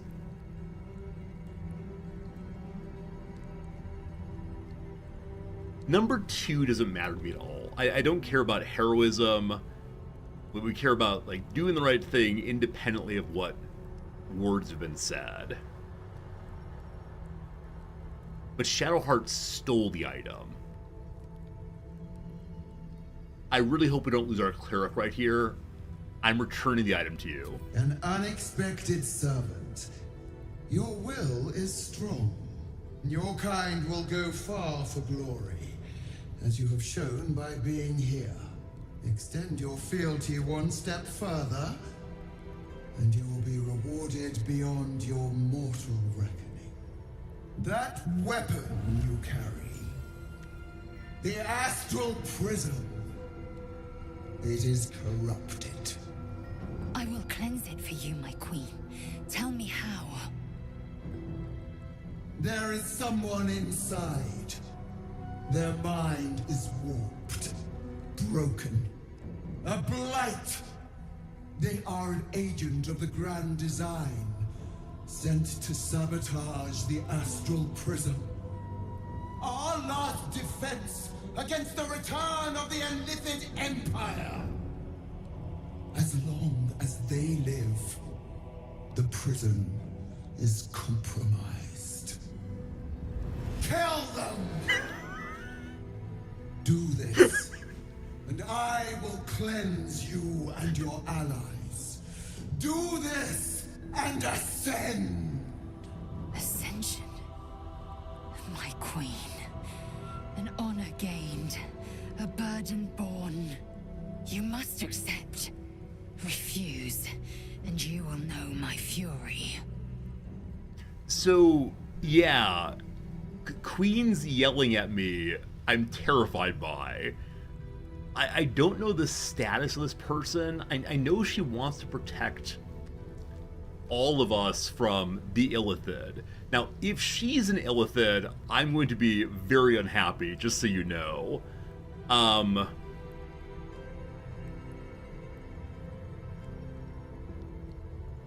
Number 1 seems kind of true. In those moments when we've had the Absolute come for us, there's been a shield or board around us. So for some reason, the relic is protecting us against the Absolute. Number 2 is I'll just do what you want, I'll go kill this person. All we know about the Queen is that Lae'zel is absolutely loyal. The Queen seems to be a goddess. We've been told that perhaps she's not really the rightful ruler. There's someone named Orpheus instead, but I don't know enough about that to make any good judgments. Do we know that the Absolute is/are the Mind Flayers? My sense is the Absolute is using the Mind Flayers as a way of converting people to the Absolute. That's what I put together so far. I don't know anything past that, though. We're just kind of figuring out what's going on here in a way that's a little bit overwhelming and confusing. No, I will not do her bidding. Or number 4, can't you kill them yourself? I thought the gods were all powerful.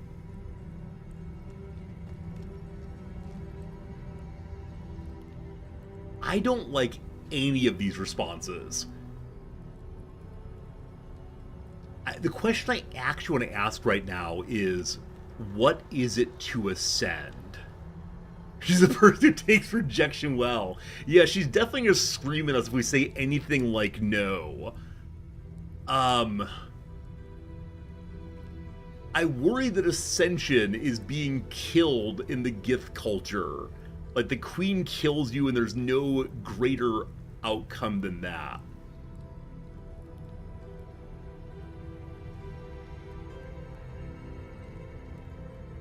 Number 3 is closest. I want to know more.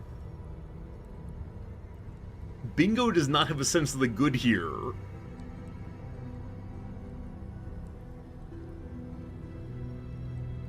I want to say number 1, just the person inside protects me. I don't want to say I can't do that, though. Right? This is what gets me right now is I want to have a conversation with gods. Forgetting, of course, my place down here as little person.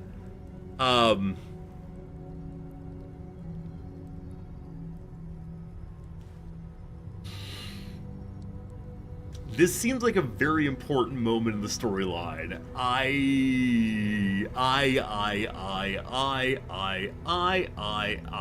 Etc.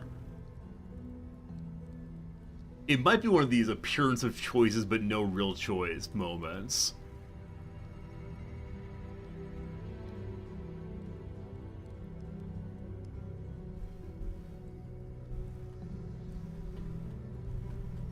Huh. Promise not to save scum and choose. I will not be save scumming. Any RP decision, I will not be save scumming. I apologize that I'm being slow on the decision here. Usually I'm very quick on, this is the right thing to do for our RP purposes. I think the somewhat foolish number 1, I've been protected from the Absolute, is appropriate. It's not that I won't help the Queen. It's that I don't want to be destroyed by the Absolute. Now, the Queen might be able to protect me also. That's my hope. Number 1, we are being protected. You are being lied to. Tell me more. I will be obeyed. Skva, do not defy my queen.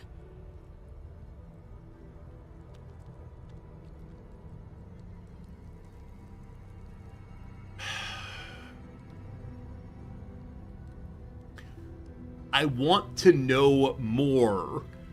I don't want Lae'zel to kill us. I need all my characters in the team because I've killed everyone else.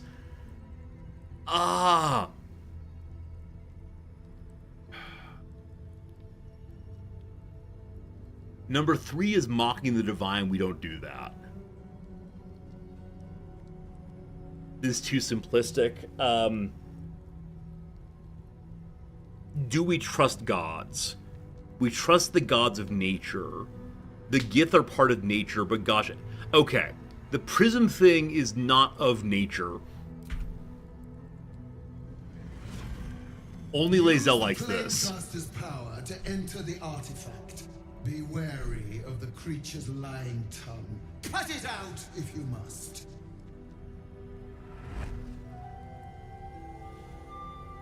Wargas, they are not to leave until it is done. As you say, my queen. Chma Zala Vlakith. We will not waste a second. Vlakith has spoken. Do not leave this room except to enter the prism. Turn your back on me, and you will feel my blade against it. Alright. We made a choice.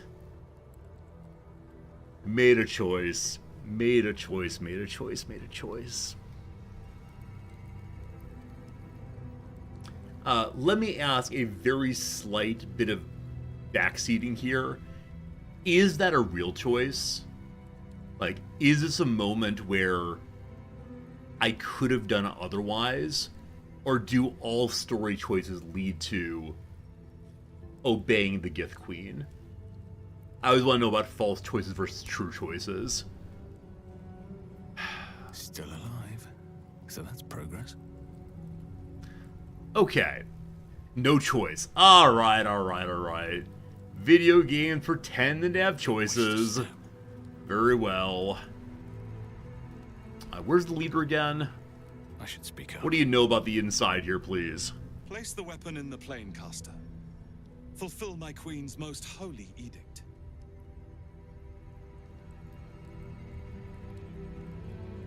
Okay, so... Well, so... There are other outcomes? Okay.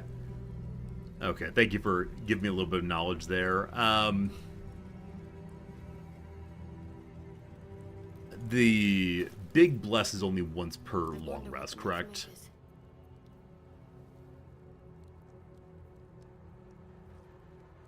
Yeah, so we burned our Bless. Need to keep going.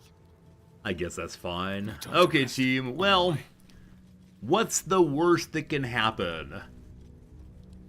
Anyone else have a normal name here? Yeah, I'm guessing if you disobey, the Inquisitor strikes you down. Whatever that means. So many nice items here. Not for us right now. Here we go, team. Here we go.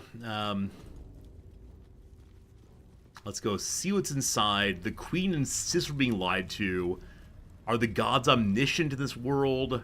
Maybe. Can they lie to us? I suspect so. Is this the Act 2 moment, friends? I don't want to push this as Act 2 move over. Because I want to go clear the goblin. Oh, I can't leave. I can't leave this room. Not Act 2. Thank you.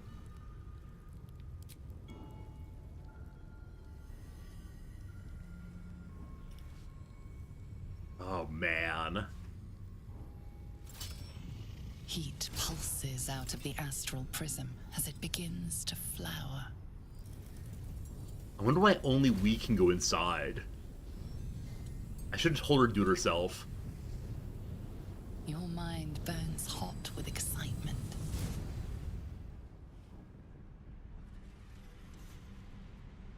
Okay, so this is the place we've been in our dreams before. This is the place where the Guardian is fighting off evil to protect the world. Will she be here? Is it her, actually? Is the Guardian lying to us, maybe? Incredible. Space, unfettered from time. The astral plane. Just as I've dreamt it. I'm glad there's breathable oxygen here.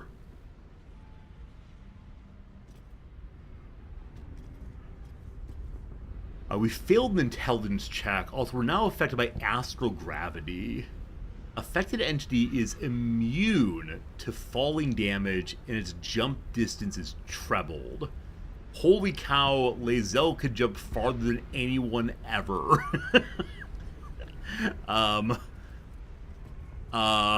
That's chasmatic, so we probably shouldn't try to jump things that are really far away. That said, I wonder if this is jumpable. Welcome to the part of the game where I try to explore way too much. Invalid path. Invalid target. Alright.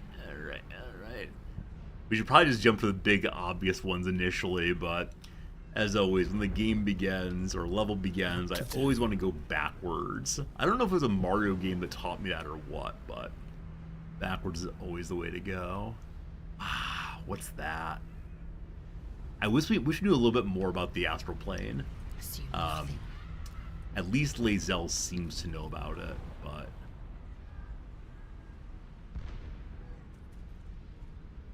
this is not the direct path, I believe. Ooh, a lot of dead Githyanki here. So other folks have come here before. Divine Bone Shard. How's that different from an ordinary Bone Shard, I wonder? Let's see. Oh, it's an alchemy item apparently. The divine bone shard. Found and taken. We probably shouldn't be so separated. I don't want Lae'zel to be walking into a lies within? Scripted event by herself. I think this actually may be just the place we're meant to go to, as opposed to a secret hidden area right now. So, yeah, I think everyone can get to here maybe. No one's stopped me. Bingo, let's group up. Let's all hop, hop, hop. Gale may need to do something else. Gale may need to do the misstep thing. Let's step forward and see if they can come to. Almost. Hey, we gotta make it. Fantastic. I want to go through the cave, but we'll explore this way first a little bit. So what is weave moss for, I wonder? We'll need to look at our alchemy tab again in a moment. No traps. So far for alchemy, I've almost exclusively used healing potions. What's this? Scroll of polymorph. Turn the creature into a harmless sheep. Just yesterday, I unpacked a scroll of, or a, what is it? Oviomancer? Whatever kind of caster turns creatures into sheep. I found a magic card of that. It was absolutely delightful. Oviomancer? Something like that, possibly. What can we learn? We learned Fear and Warding in Las Vegas. We can learn Gust of Wind. That's all for now. Not sure what spells to have equipped. Need an infinite spell book. No, never mind. Is there ever a way I can sort of freely learn more and more spell slots? Or will we eventually run out of spell slots? Like, is there a maximum for the game, possibly? Alright, show me more Gith reading, please.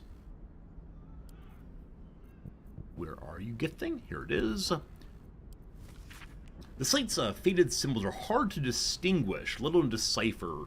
The drawings etched underneath them, however, are plain to see. A dragon is soaring above two individuals, one standing tall, the other kneeling. A circle is drawn around them, a fuzzy tail trailing behind. They're riding a comet. Okay, so is the Githyanki Queen on a comet somewhere? One wonders. One wonders. Alright, I'm going to pass it over to Lae'zel. Can you read any more than we saw with the hard to decipher bits? Or is that one the same as always? Is this the newest one? Let's find out. Is this one? Anything more? Nah, same trouble, unfortunately. The game does have a max level, so max number of spell slots. Cool, thank you. Thank you, Mashar. I appreciate that. So, I want to go to the Beckoning Cave, but man, I also want to jump a long distance. So, or do we ignore beckoning things? Are we being tricked and fooled here? Oh, this is a second Divine Bone Shard. We have to follow the rule of 3. I'm sorry, what is this? This is a ring. This is a hand. Are we on someone's scale? Is this a vertebrae, possibly? This is a rib cage. This is another hand. I'm just now noticing this is a giant skeleton. Whoa! Whoa! Are we going to get crushed by going in there? Hey, it's a chest. Nice. I'm glad I poked around a little bit. I don't know if I want to be here, do I? Horrifying. Conjure Minor Elemental, various other small items for us. We can long rest here if we want to. Oh, a staircase to heaven. That's probably through the cave. Yeah. Can we jump on the back end of this thing directly? No, it's a chasm, so you can't get there until you go through. I'm glad I saw that, though. Oh, we actually may be non-long restable. I may have missed that. Alright. I'll ever believe this. Alright, team. It's time to go into the Beckoning Cave. Who beckons, what beckons, we don't know. The astral plane in D&D is where the bodies of dead gods go. So we're on the skeleton of a dead god. The idea of a dead god really throws me off a little bit as someone who grew up with Omnipresent divinity. ASTT, good seeing you. Alright, into the cave we go. Who dat?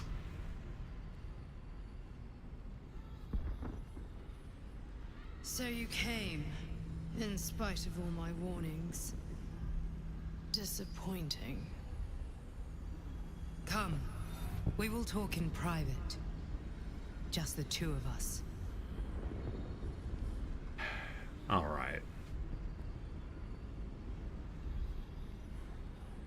Give me a moment. Make it a short one. I don't want to leave my companions behind. Never a dull moment. I suspect we'll be demanded to do so. I want to see if Lae'zel can make this jump before we go in there. It might be bad, scary stuff, but I'd hate to leave it behind, so... Eager for battle. Is this jump doable with treble jump on? Not enough space. It does not say this is too far away. Invalid target. Death. Wait, really? See, this is always the thing. Like, you will not take any featherfall, damage from featherfall, and yet you'll die anyway. I think it's the way in which the devs say, please stop trying to be clever. You're not as clever as you think you are. Please stop trying to be clever. Very well, very well. No cleverness here. Unless we can go over this way. Seems not to lead to much. Unless. Now it's chasmatic also. Is chasmatic a word? I have no idea. I keep saying it as if it is a word. Chasmatic. Chasmatic. I don't keep saying that word. I've been novel in my word choice. Alright.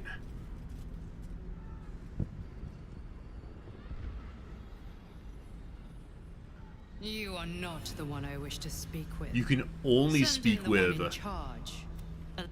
the player character.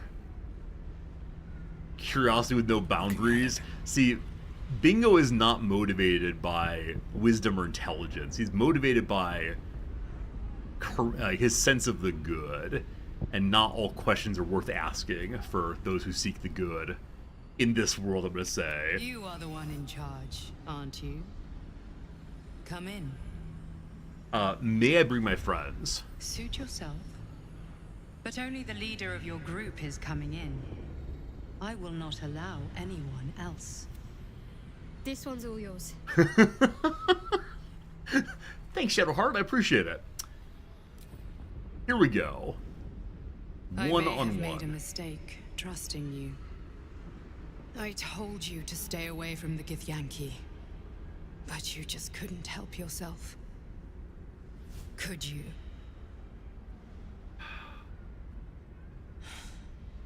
And now... you've come here to murder me.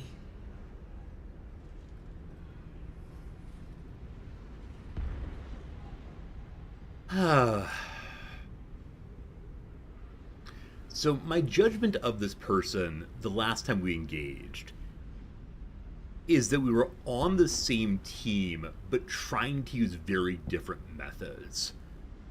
And her sense of the method to use to resist evil was to put more and more parasites into our head and use parasite power to defeat the evil.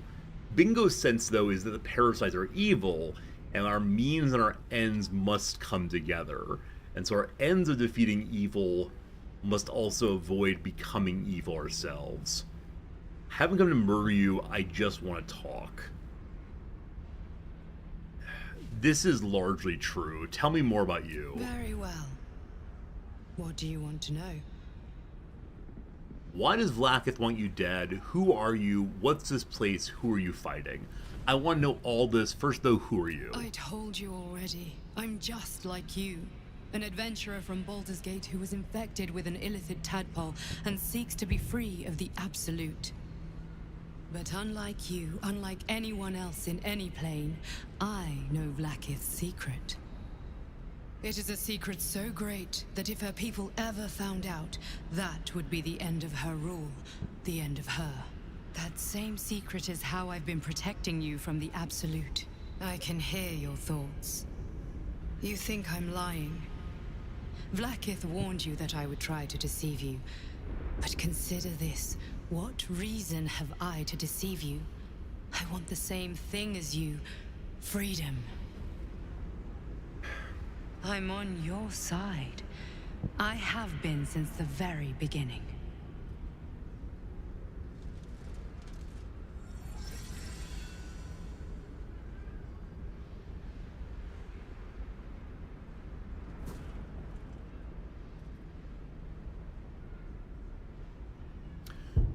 Okay, so if she's some random adventurer like me, how does she know Vlaakith's big secret?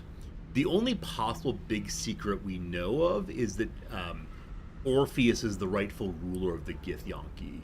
Now, is that a big enough secret to ruin everything? Maybe. Get up, you won't die today. Vlaakith be damned. If she wants to be dead, she can kill her herself.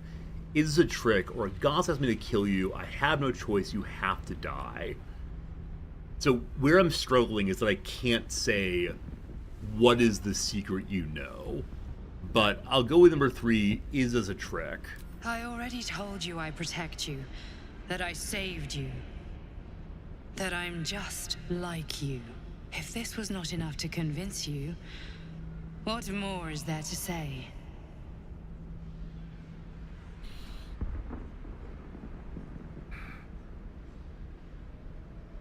The story of incomplete information. The story of not being able to gather all facts. So Bingo is not loyal to the Githyanki Queen. She's just one of the many gods and goddesses. Bingo is loyal to nature. I don't know what that means in this context. Number 3 seems false. It's not that I have to do what goddesses say. Number 1, though, I don't want to say, get up, you won't die today. I want to say, get up and let's talk some more.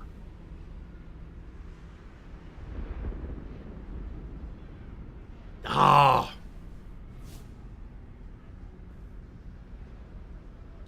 Let's talk some more. It seems I was right to put my faith in you after all. Thank you. Vlaakith will be furious, to make no mention of your Githyanki companion. The Lich Queen fears nothing more than the loss of her empire. The knowledge I have of her deception will bring that about. So we can get the question we want now. What is the thing that she knows?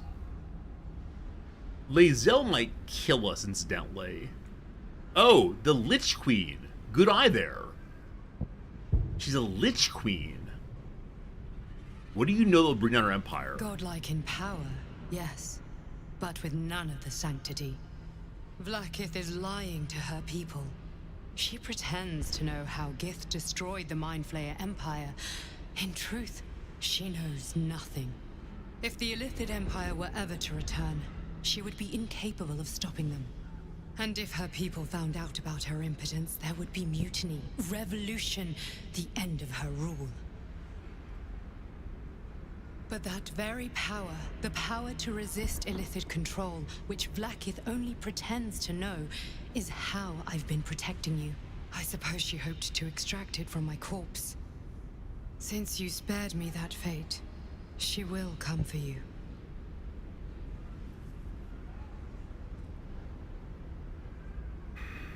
I guess this is a question of who do you trust? Do you trust the character that's been protecting you, or do you trust the goddess? They both claim that the other one is lying. And that really, really throws me off. And Bingo does not have a clear sense of who is on his side. I'm really annoyed, or heartbroken, I guess, that we're going to be upsetting Lae'zel. If she leaves the fellowship of the Bingo, it's going to be pretty unfortunate. Let her try to come for you, or come for me. I protect allies. That's a problem. I should have killed you, or what's the power? Yes. What is the power to stop the Illithids? A logical question. But you're not ready for the answer. Yes, I am. I have delayed long enough. The next attack is overdue, and I can't risk you being caught in the middle of it. I need you out there, searching for the Absolute. Man. You were on the right path, to Moonrise Towers. Return to it. Be warned. The Inquisitor awaits your return from this place with orders to kill you. No doubt the rest of the Kresh will join him. Good luck. Speak. Oh. Have you killed my queen's enemy?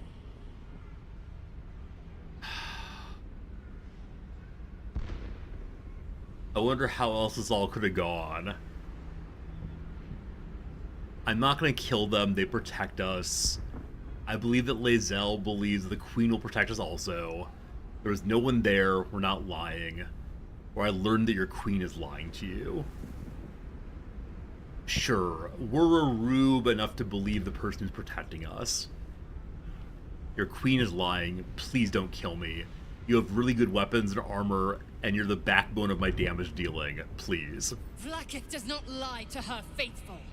Open your mind. Show me. Your Yeah. mind tingles. We can show her what we learned. Entrance. Awesome. Open your mind, let Lae'zel into your memories. Close your mind, or tell her the Inquisitor's going to kill her. I mean, why does 1 not give her the answer to 3 also?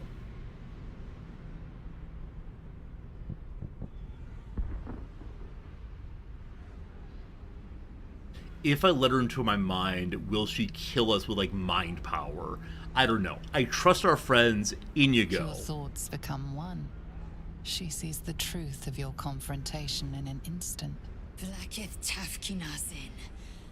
I see only madness. Vlaakith bears the full might of Tunarath's arms, and the covenant of the Great Mother Gith. We must go to the Chirai. He will summon Vlaakith.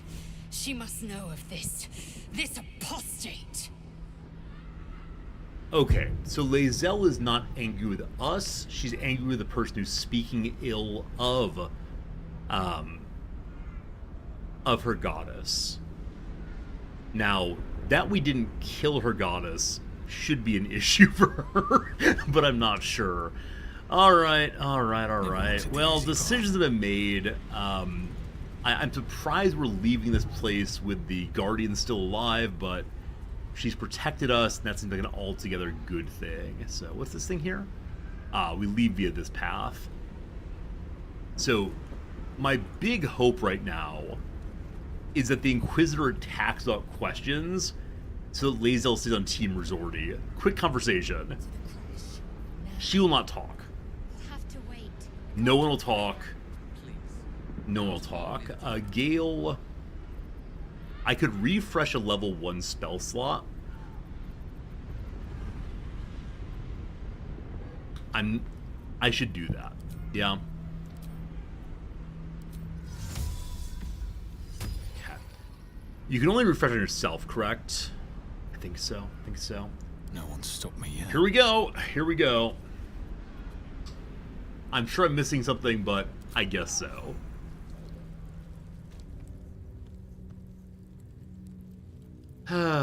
Lae'zel.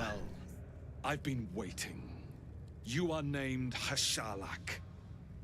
Bend your head, for my blade is ready. Chirai, please, summon Vlaakith. There's much... Irrelevant, Gake wretch. The Queen has spoken. Your death is decreed. You realize what Lae'zel doesn't. Whatever the outcome of your visit to the Astral Prism, Vlaakith had no intention of letting either of you live. So now we know that Vlaakith is a liar. Like, now we know directly. Well, maybe. She said that if we serve her, we will ascend. Team, it is time for you to backseat lore. Is ascending in Gith culture just dying? That's my curiosity here in a big way. Okay. Some random ardent is psychic rending. It's worse as special dying. Okay, very good, very good. Thank you. So the queen has deceived us. Assuming the Inquisitor's telling the truth here. We're not counterspelling Psychic Rend. We're not counterspelling Misty Step. No control deck yet. He's now upstairs. Okay. Shadowheart has the only turn right now. There's how liches work in D&D. Horcrux something. We don't know for sure that she's a lich. I assume she is, but I'm still not sure who's lying, to be honestly. That's been a bit of an issue here. I think we probably shouldn't be clumped at this point. We're only fighting 4 enemies, it looks like. So Lae'zel is going to go try to deal with Try there. What does ready to parry mean? Ready to parry the next weapon attack, reducing damage by 10.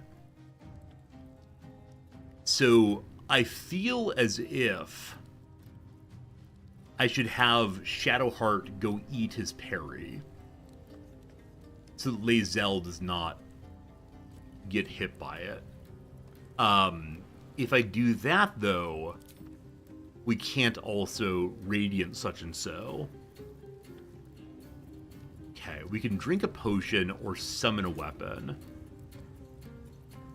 Let's summon a Maul, y'all. Okay. Unfortunate comes after Buddy's turn. Okay, this might be dumb, but I'm gonna do it anyway. I'm gonna try to go for a weakening strike. Bleed for me. Which should get parried. We missed until the parry was not consumed, unfortunately. Well, that's unfortunate. Gale's been knocked over. This is also unfortunate. Not the best of beginnings for this fight. So I want to send Lae'zel in to unload on this guy, as we often do. Possibly starting with a disarm attack. But I kind of wonder if I should go after the other ones instead. First, the smaller buddies. Well, let's try to kill the boss, as one does. So, disarming attack goes first. It'll take less damage, or cause less damage, but probably still disarm him. It did not. It parried and then nothing else. A shame. We can try to disarm again. That's our ranged weapon. No. No. Man, normal disarm again. Let's try again. Once again saved. I think Brother Man may be able to hold weapon no matter what. That said, we did just get a crit. I should have Hunter's Mark earlier. I missed a little bit of damage on that. Now we have 2 more attacks. I have 2 more superiority die also. So I think I should just keep disarming forever. His weapon is now down. Okay. Very low health remain. If he equips his weapon, we should be fine. So Lae'zel fights with Fury today. I think that's all. Mind Steal Link, and then a knockback. Okay, a lot of movement here now. Okay, so what does Mind Steal Link mean? Oh, did you resist it, Lae'zel? She did not. Mind Steal Link. Receives a -2 on armor classes vulnerable to psychic damage. Okay. I could have missed all this by going right to Elder Act 2. You're right. I almost skipped Act 2 entirely. Bingo. Do you just walk in and hit him? Or do we try like Moonbeam or something? I think I need to attack to get my second attack. However, we can go here and Colossal Onslaught. Please don't hit Lae'zel. I'm glad you came to your senses. Now leave, before the others come for us. Okay, so Big Boy is down, and the voice is speaking to us again. The voice is saying, what show is this one? Like when you push the button and the judge spins around? I want you on my team. Ah, okay. So, further bonus action. 3 health left. What a waste.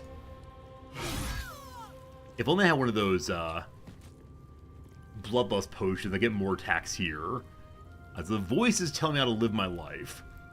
The enemy up here, I don't have jump. I can still move a decent amount though. Let's move towards this Kuth here. I wonder if the gods are watching me. Also, Gale's not yet gone. Hopefully soon. Spiritual weapon online! Oh no! I love the spiritual weapon to pass its first turn. We could have used that to save a little bit of Bingo's move. Fortunately, spiritual weapon's kind of useless this turn. Maybe next turn, buddy. Bingo rolled safely. Good, good. Okay, Gale stands up. Gale still can do an action after standing, apparently. Well, we go all on magic missiles for a reason. Also, if I cast haste, you gain an action for 10 turns and then become lethargic. Now, certainly, yeah, certainly we're around this battle for fewer than 10 turns. So, Lae'zel, I'm going to give you that. So she is now buffed to have 6 attacks at minimum. Yeah, 6 attacks at minimum. Gonna be amazing. He can step somewhere, but I think we're fine just hanging out for right now. We can't use cantrips, unfortunately. We can just kind of stand here very well. So Lae'zel's next turn might get really silly. Oh, I didn't mean to counterspell that. Well, we counterspell the attack on Lae'zel anyway. You aren't escaping me, he says. Alright, Shadowheart, what are you up to? So you are currently mentally in shambles. That's fine. How much health do you have? These are all lower level characters now, so because they're so spread out, there's no reason for me to use Spirit Guardians. We could heal Gale. I guess I'll use my bonus action for that. And use level 2 on that. And then I'll use my main attack to Guiding Bolt here. Cool. So now we have a higher chance of hitting that character next turn. Onward. I'll send Shadowheart this way to deal with the Raider there, possibly. Trying to knock down Gale over and over again. Please stop knocking down Gale, I'd appreciate it. I'm very happy that I healed Gale. Had I not done so, he'd be donezo right now. Alright, alright, alright. So, it is time for a whole bunch of attacks. However, they're all kind of spread out. So I don't know if we can get all of them one turn. Okay. Bonus action jump. I think we just run this way and hit you first. You're not gonna die. So we hit a second time. Please go down. You do great. We don't have jump because we consume all our movement speed. Oh, that's too bad. Oh no. You have so many more moves but can't do anything with them. Oh no. So I should have thought about how much movement speed I needed to No time to waste. To jump again. Does any astral knowledge give me more movement? Proficiency in athletics. That might do it. That, we can only go 2 meters now instead of 3. I need 3 to jump. Ah, poor Lae'zel. That could have been glorious, but it was not. Mercy. Yeah, it'd been much better to do that first round to have Gale go ahead and give Lae'zel extra turns for fighting the boss mob, but no luck there. Alright, let's get moving. Time to strike. Spiritual weapon. What are we looking for? Target over here. Spiritual weapon cannot get there. Maybe spiritual weapon is just not worth casting in fights that are so spread out. Seems very likely. Fury. I am death. Battle of wits. Alright. Gale. Fine later magic missiles. All in here. Should do it. How far off are we? 1 HP off. Oh, no. 1 HP. Luckily, Shadow Heart's here. Can't get there, but has a Sacred Flame. 50% chance and a save.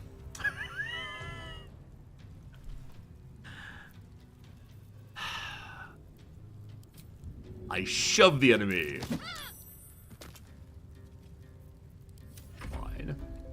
Fine. Miss on Gale, thank goodness.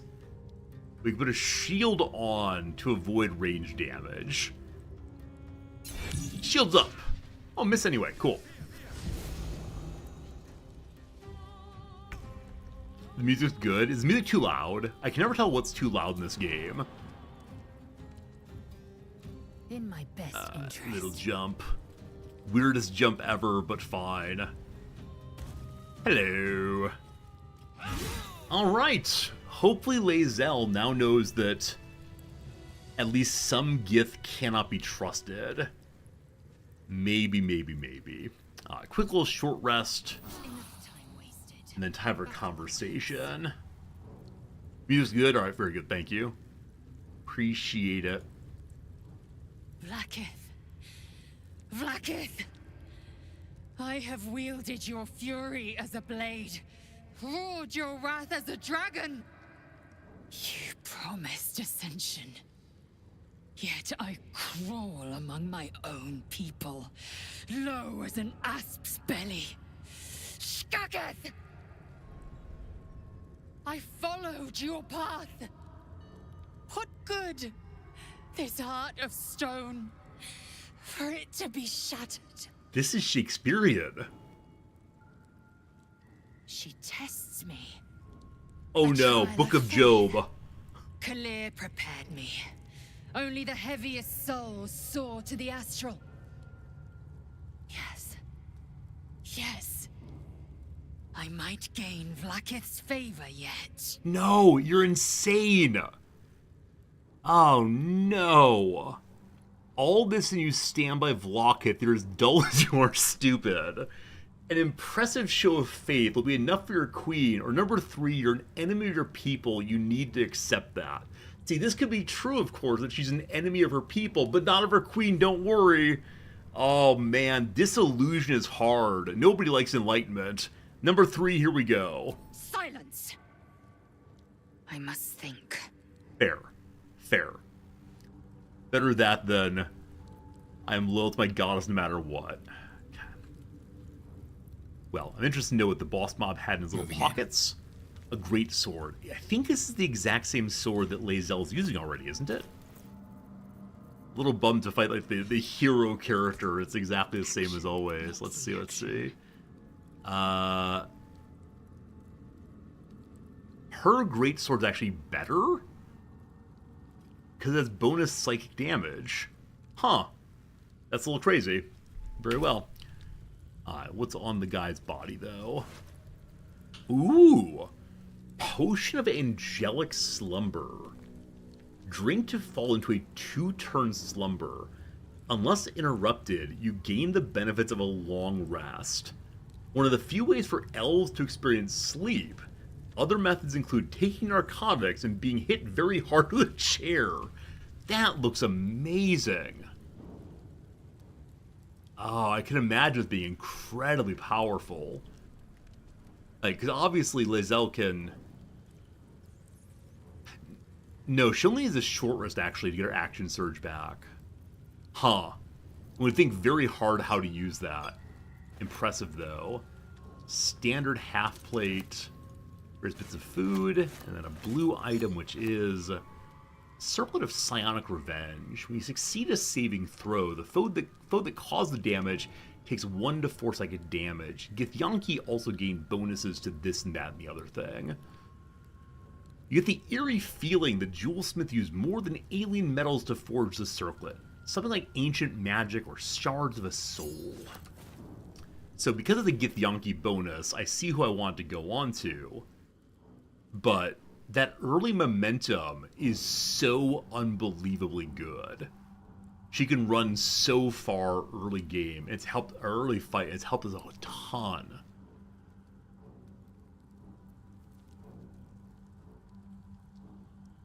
I don't know. I don't know, team. What does it look like? That's what really matters here. She looks like the person who just defeated that. Like, this strikes me as being a non... Well, I don't know. You roll a lot of saves in the game, do we? I haven't noticed enough of them. Alright, we'll try a different helmet for now and see how it goes, but I won't be selling the haste helmet anytime soon, as I have really enjoyed getting her to combat early. And if I end up finding she can't get into combat in the first 3 turns, I may switch back. We'll see, though. We'll see, we'll see. It's a goofy leather helmet, but man, it has some abilities. I do wonder if everyone here will now be hostile to us.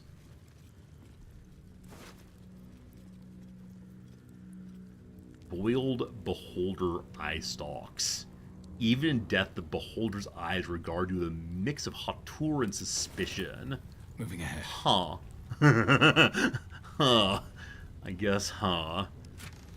So everything here belongs to us. Now, strange conduit ring. When conjuring a spell, the smell of greatness. The wearer's weapon attacks deal an additional 1 to 4 psychic damage. So people who concentrate are Shadowheart, and I believe Shadowheart. Unless Gale uses the spell of daggers. I guess. I mean, she doesn't do a lot of let's hit with mace. Oh, Hunter's Mark might be concentration. Oh, is it actually? Action, not reaction. It is. It is. Good eye, thank you. So even more movement speed. Gosh, I love it. Or a flat 2 acid damage every time. This instead of 1 to 4 roll every time. Oh, enough waiting. I crave blood. So flat 2 versus possible 3 or 4. Well, upgrade possibly. I just need to make sure I use my Hunter's Mark correctly. Also, I'm never switching off of this short bow, unfortunately. It's absolutely nothing special. Being able to keep on Hunter's Mark and then having the advantage against huge monsters, we love it so much. Looking ahead. I guess that means that Bingo could take the Acid Ring. Advantage on saving against Charmed. Well, it seems really cool. Next, I wonder. I don't know how often we're Charmed. Charmed, I'm sure. Never a dull moment. So switch this thing instead. Ashley Darwin, thank you for the follow. I appreciate it. How many of you switch your items as combat begins?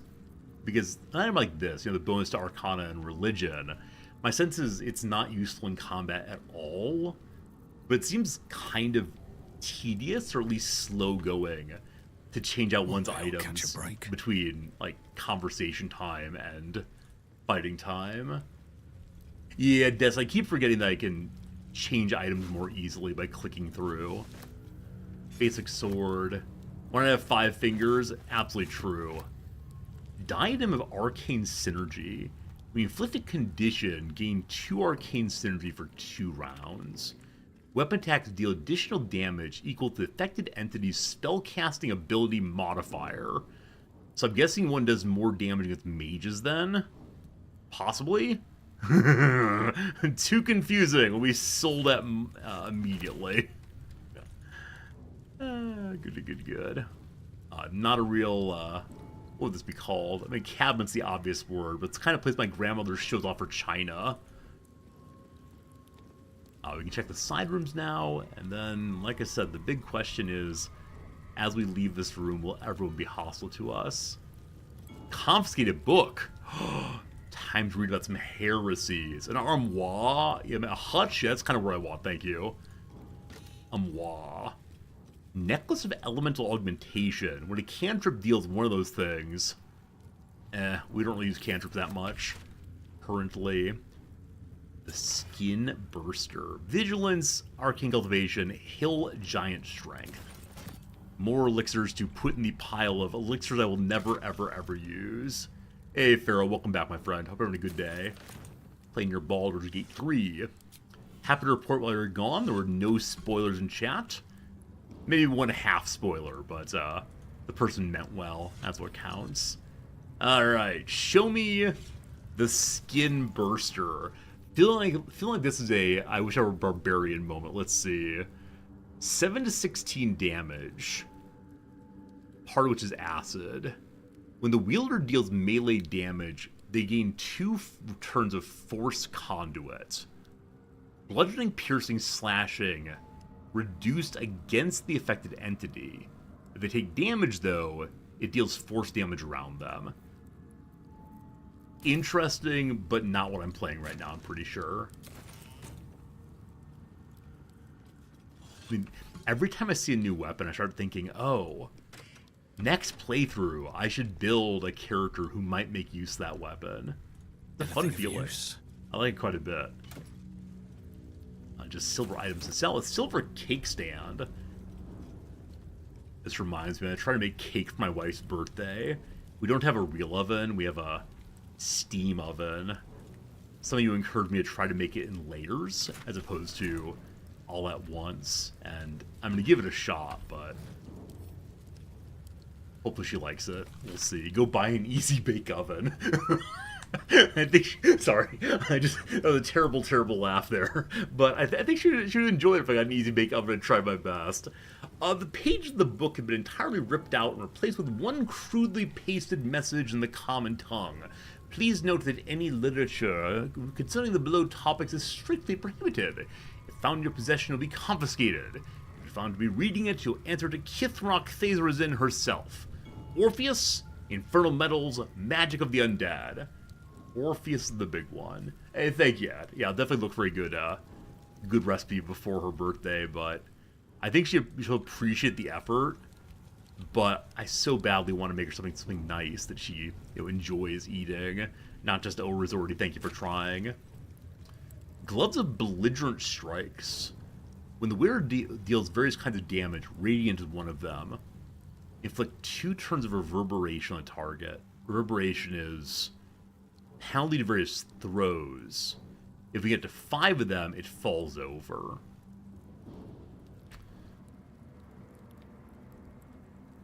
So the penalty to throws for a turn seems pretty cool.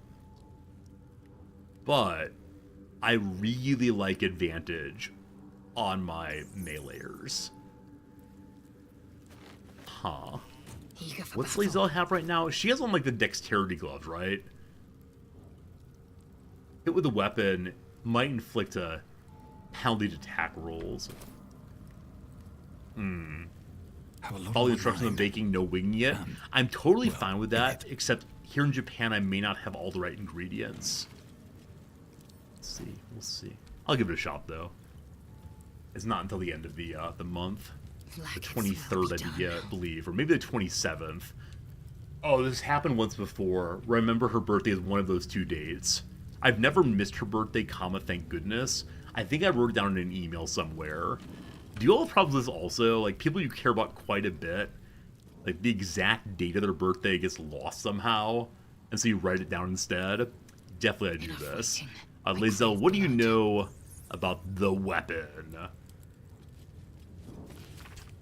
In the midst of the intricate carvings of the slate, one word leaps out, your own name. How about the Moonrise Tower, then? Here's where the weapon is/was. The crash? The camp? The tower? Yeah. Your ex-wife and your wife's birthday are 2 days different.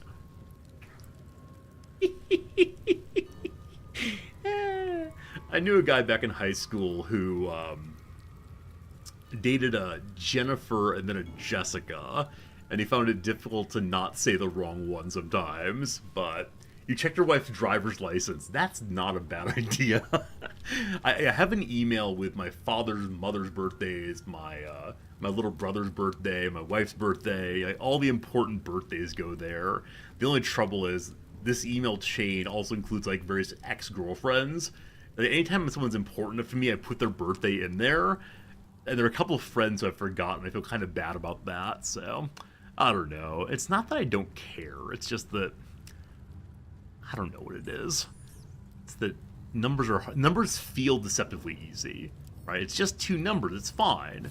And the one recognizes is actually kind of confusing. If I tell chat her birthday, you all remember every time. Yeah, maybe an email's in the best place to store it. Wait, why not? Why not an email? I think it's yeah. I think an email's good. It's not anywhere that anyone will find it.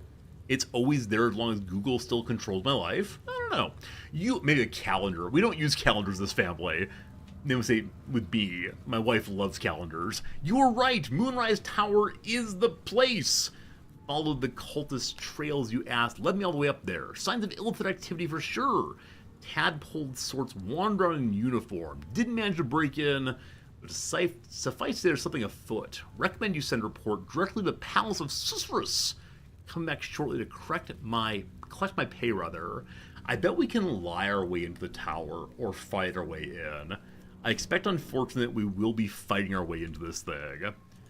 And, that's not exactly what I want, but it is the way in which the RP will probably go. The slate is densely packed with carvings. A few words recur throughout. Voss, Hrolshrik, Vlakith, loyalty. A note has been written over the text in common. Voss? Traitor? Which one was Voss, team? I've not been writing down names, unfortunately, so which among the many folks here was Voss, or is Voss? The Dragon Dude? Okay, cool. We haven't seen him again since then, but Dragon Dude might be a traitor. Also, there is a person waiting outside for us. I suspect she'll be hostile, because we may have killed her boss. Or maybe with the door there, she won't know. Hey, some boots! You can't fall prone while traveling on icy terrain. Okay. Okay. This is a little underwhelming for a holy relic. Wait, what? Wait, do we... The boots are the holy relic? No. No. A smattering of ice crystals have formed cleats on the soles of the hardy boots. No, I guess it's in the room. I just haven't picked it up yet. The other item? Wait. The other item. The orange item. Did I pick up an orange item and not notice it? Orange item.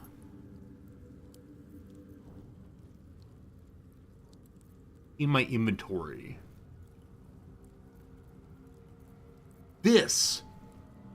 Ah. Strange chunk of amber. Got it. I thought you meant like an orange quest item. This chunk of amber has 3 drops of blood suspended inside of it. Okay. I thought we were told before that the blood had been turned into a mace. I wonder if we have to find a mace hammer to attach it to. But that's not marked as an important item, but I guess it's an important item probably. Lathander bids the setting sun a fond farewell. Okay. Can I engage with the statue? The statue starts to rotate, but its rusty mechanism jams stuck. Okay. We had an athletics fail there. So can Lae'zel move it? The statue starts to rotate, but its rusty mechanism jams stuck. Okay, that's not great. So this one turns. The other does not. Let me finish looting and then we'll look at that. Also, can I find some oil? Wait, I have like grease. I have grease in various jars. Maybe I can use the grease to make it work again and solve the puzzle. Okay, this said like saying goodbye to the setting sun, correct? Lathander bids the setting sun a fond farewell. Okay, on this one... Lathander blesses the rising bountiful sun. There's a babby inside of there, a new sun. Where is the sun?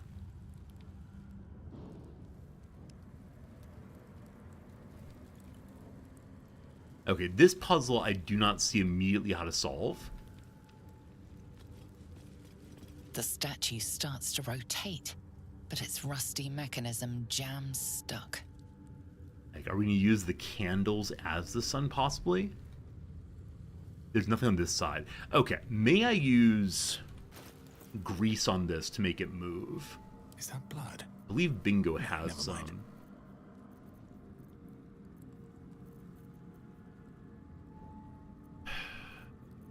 Yeah, grease bottle. It's a flammable grease serve. I don't want that exactly. Let's move back and throw the grease at it and see what happens. Being a mechanic. Throw.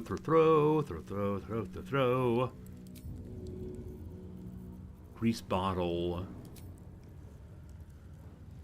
Here goes nothing. Oh, the candle lit on fire. Look, praise the sun.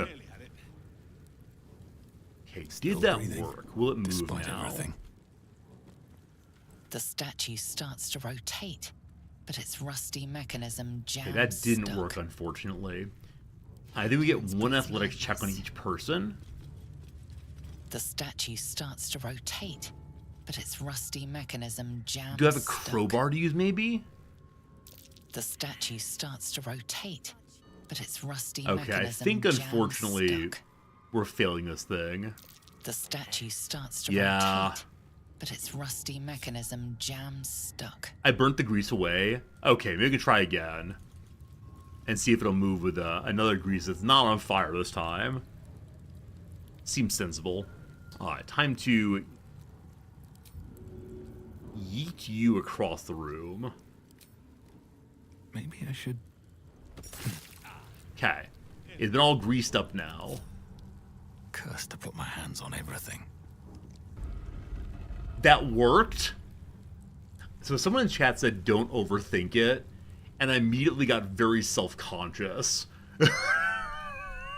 That my grease solution was a little bit too much. Okay, so someone says good morning to the sun, someone says good night to the sun. Man. Wait. Cardinal directions. The sun rises in the east and sets in the west.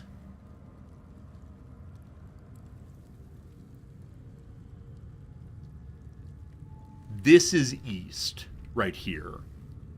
You say good night to the sun, so you're going to face west. Oh, wait, no, it opened already. It opened already.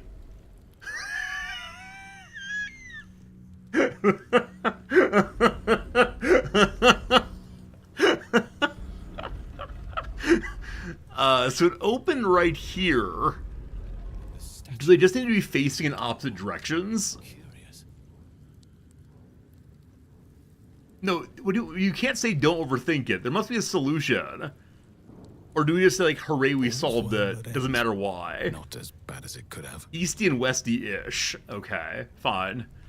I like my solution. I like the idea I had, at least. Had their idea? Okay. That's good to know. Oh! Something involving the Blood of Lathander now. Something more down here.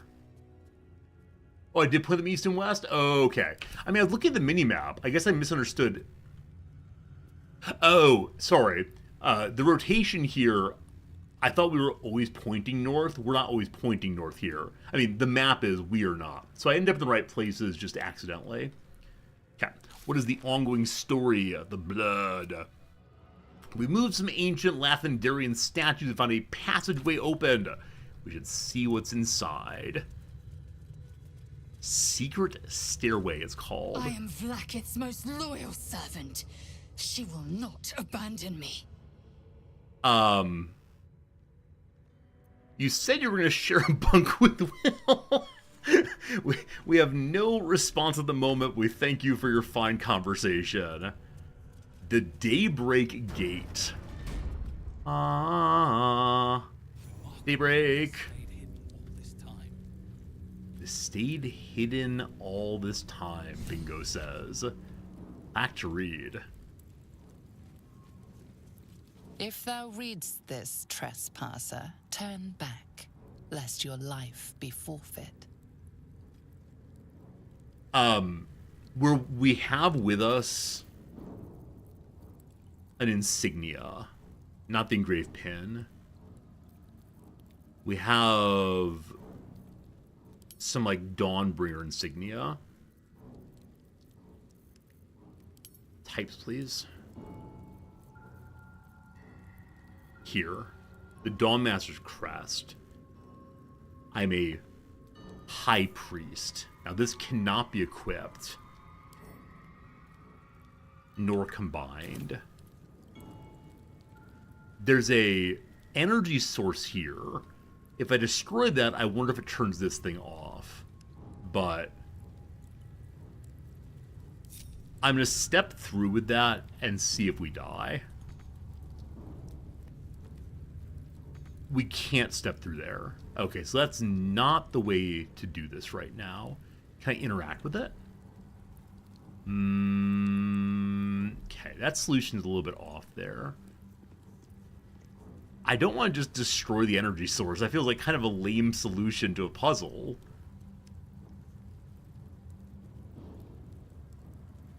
Huh. Is there a way to wear it, possibly?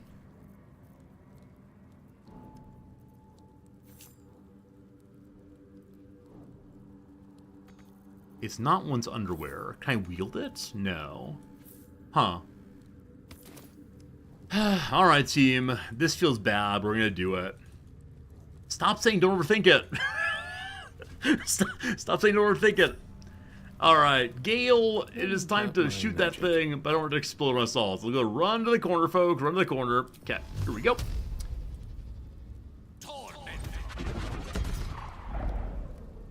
4 left.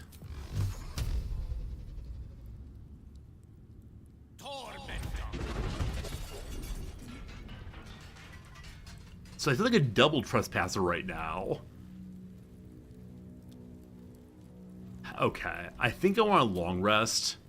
Because I don't know what's coming. Perhaps it's the god himself coming to eat me. Maybe. Hello everyone, good seeing you. Should mind my stab. Imagine if I had a character with unlimited force blast. Yeah, it's a shame they didn't give me that character.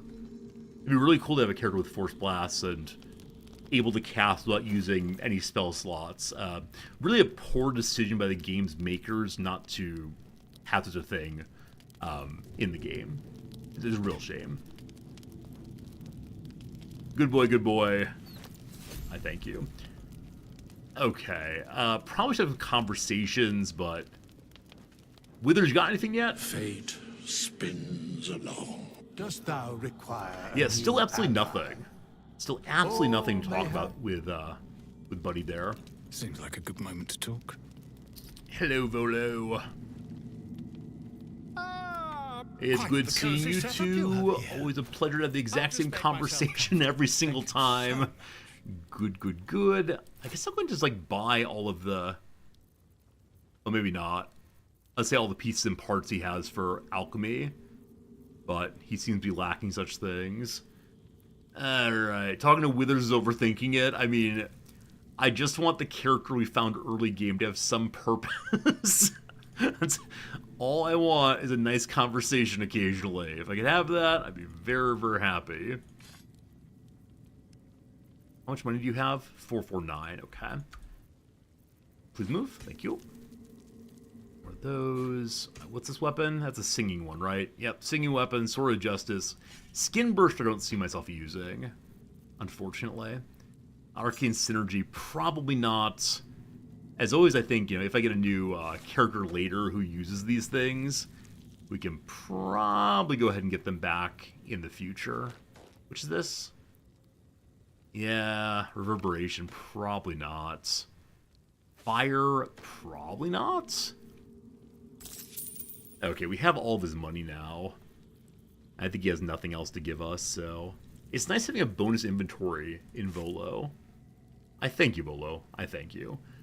Take back some items, get closer to correct value. Very good. And make trade. Get. Goodbye, my friend. Get more money, get more money.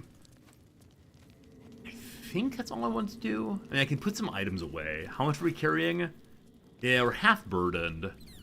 I'll be fine. It's all very silly when one's running around in circles, carrying one's weapon in camp. I think I can put it away, but I enjoy the silliness of it, of course. Friends, about 11:30 now, so usually at this point in the stream, I would have already taken my once a stream quick AFK. I feel like I should probably do that. Oh, good call. Yeah, Lae'zel doesn't need to pull these molds around, does she? She is very close to being overweight, so... Yeah, and her old armor we don't really need. A lot of things to sell. The Holy Lance Helm. Creatures who miss their attack rolls make a dexterity saving roll. Too many good items. Too many good items. Ah! We're just ignore them for right now. All fine, all fine. Okay, let me go ahead and do our very quick bit of casting, and then I'll need to run AFK for a brief moment. Hey, how's it going, Drid? Man, Drid, I feel a little bad that I said I'm gonna do some quick casting, then run AFK, but it's good seeing you all. How y'all doing, Drid viewers? Hope a good day for you and yours, so to speak. We are underneath a temple. Deep in a secret, sacred temple of a god named, was it Lathander, I believe? A god who is of the sunlight. But here in the depths, we've found a place to worship him with no sun nearby. In our heart, we are endlessly praising the sun. In the world around us, it is dark instead. Who knows, who knows? Alright, one more cast for yourself. Now fully buffed, it is time for a very quick AFK. I apologize for that. Drid viewers, I hope you're doing well, though. If you hang out for just 3 minutes, I will return and we'll play more video game. That should be a good time. Let me go ahead and put on some different music for you while I am away.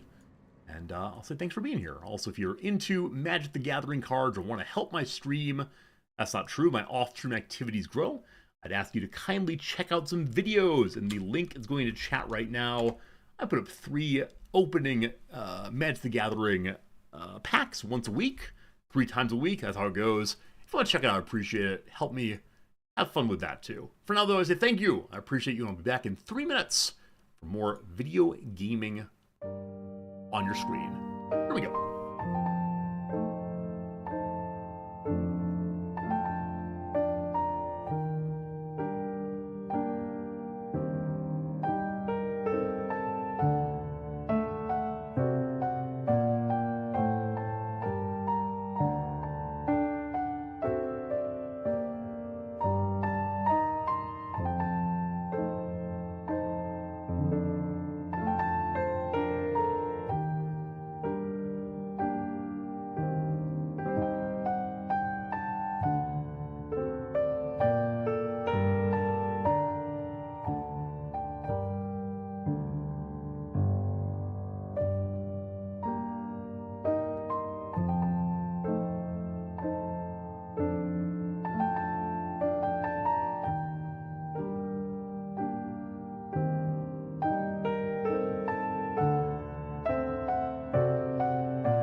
Alright, we go back to it. Looks like my music stopped unexpectedly. Sorry about that. Sitting here in the silence. Very, very sorry. Nonetheless, hope things are good for you. Hope you're having a fun time. And glad to be continuing playing our ongoing RPG, the never-ending bingo experience. Should be fun to continue now. So again, thanks for being here. I do appreciate it. We're here for another, what, about hour and 15 or so today. Maybe a little bit longer. Depends on how ready I am to teach a class I haven't taught before. They were doing a little article from the Japan Times last week about whether cultural Confucianism is leading to Japanese people not having children, where they tend to say it's merely an economic decision. It's hard enough to like have a single person in Japan or a family. Is it the case there's an expectation to not just have a kid, but to have the perfect child? Because if you do anything wrong, you're clearly a failure as a parent and should be stripped of your role as a parent and so on. So I look forward to seeing my students' take on cultural Confucianism, because though many of them will say, you know, I'm not religious, I don't follow any traditions other than my family traditions, there's some deep Confucianism in East Asian cultures, of course, so we'll see how it goes.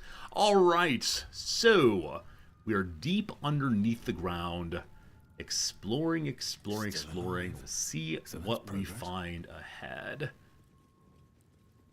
Here is something called the Dawn Breaker. It looks like a trap, maybe? But didn't we have a way of turning these off before? Oh, we were carrying those, like, magic scissor leaves, and they would turn things off. Indolence breeds madness. I guess I want to disarm it? Though I kind of wonder if the item I'm carrying would help. Oh, enough waiting. Lae'zel's my best disarmer, I guess. Huh. Let's find out what happens here. Only a 14 needed. Huh. Hey, we'll take it. Alright. I was really thinking that having this special item with me, this insignia, would lead to an easier path in. But that's a second one down. This path did not open up right away. Time for a plaque. Lathander's light may be infinite, but his mercy is not. Return. Now. They're trying to scare us away. Do we have to jump over it? Or can magic missile be used around the corner? Where's that source? There it is.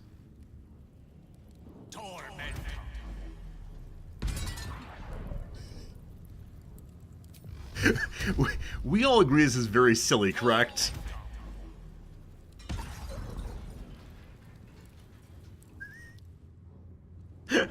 I'm guessing I was supposed to jump over that. Good job, Gale. You absolute hero, you. Alright, another Dawnbreaker thing. That was very, very silly. Indolence breeds madness. Lae'zel, we're gonna deal with Buddy here again. Need that 14 once more. We'll get guidance on. Sure. He'll use dexterity throughout the rest of the day on this one. Nice.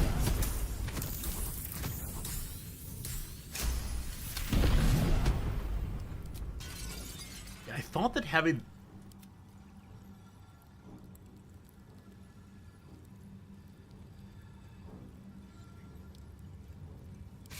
How did Bingo die?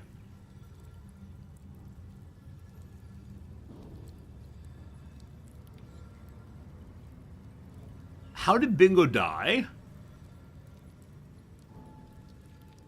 Lae'zel disarmed it and it killed Bingo.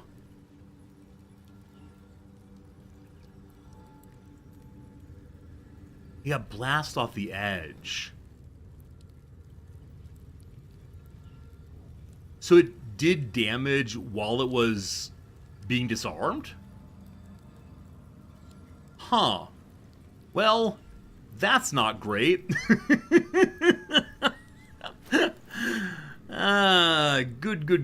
Good. Where's my magical scroll here? You're all good, boss. Everyone's good. Welcome back, bingo. I got a whole bunch of potions to just eat through right now. You're fine. Everyone's fine here. Excellent. You recast our aura. And then have Gale recast Running Fast spell. And then Aid is off now. I don't really want to eat another level 3 spell slot to bring that back on. So Bingo will be found with a little bit less health. What you say? The Morning Lord's wrath awaits, heretic. Retreat whilst thou can. I sure would like to. I don't want to fight Lathander, but still. Is there an energy source? It's down here. I guess we can jump down there and attack it, but... I wonder if these energy sources run the Dawnbreakers also. Also, it seems like this place wants to get broken into.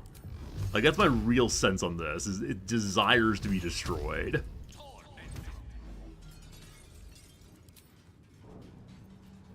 How much health left? Oh, none left. Cat. No one back home will ever believe this.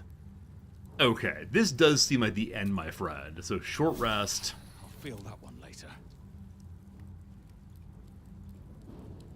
Need to find a way forward. If we have to fight, I'm gonna wish we had put the Bless on from Shadowheart. Don't think it's necessary, though. We bested the secret chamber's traps. We should see what they were guarding. Had I destroyed the energy before disarming, would that have stopped the traps also?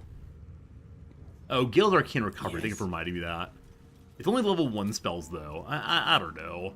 I tend to use it only when it feels like there's a particularly strong reason to do so. The energy sources would not drop traps. Cool, thank you. How much farther can I go? Or if we could jump past them. Ooh! This is the mace that was mentioned before. Better not be cursed. Do I put the crest here? Haha! I truly am the one deserving this.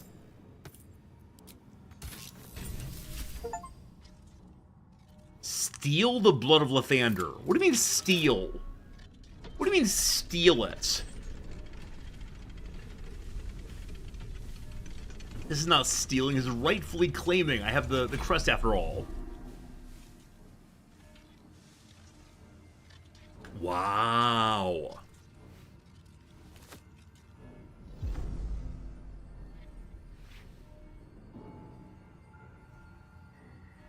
That's beautiful. Are we Lathandrian cleric?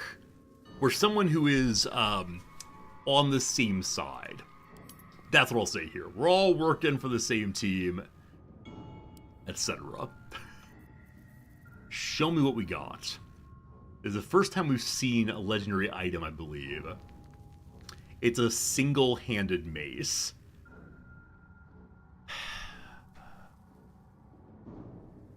It's only worth 640 money.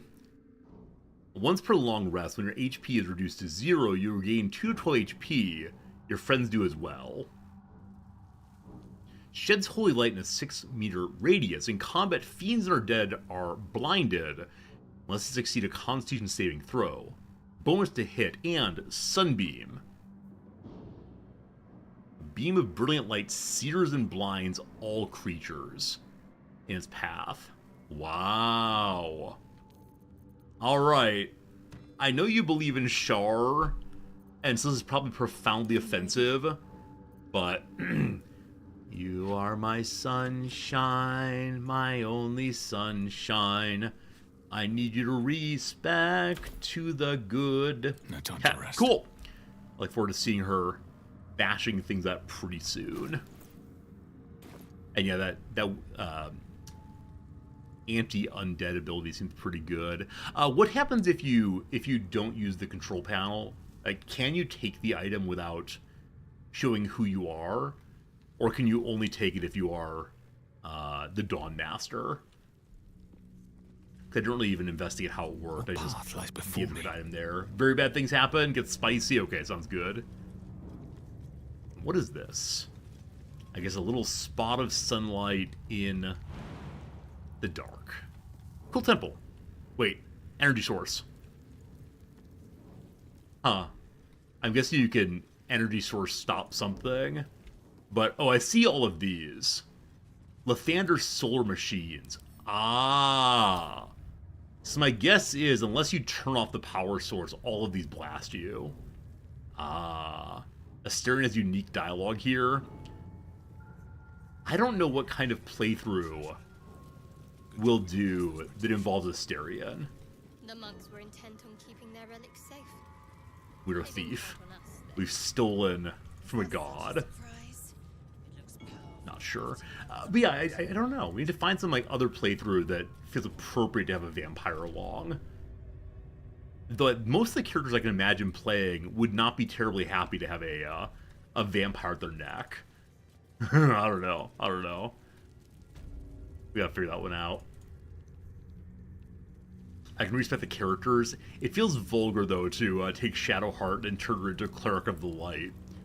I want to keep my characters in their default settings and see what happens.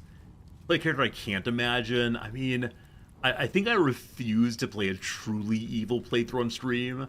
I think it would lead to like a channel vibe I'm not really into. What's hiding here? I would have to approach it with such irony and horror. I don't think that's especially great for streaming more than for a moment or two.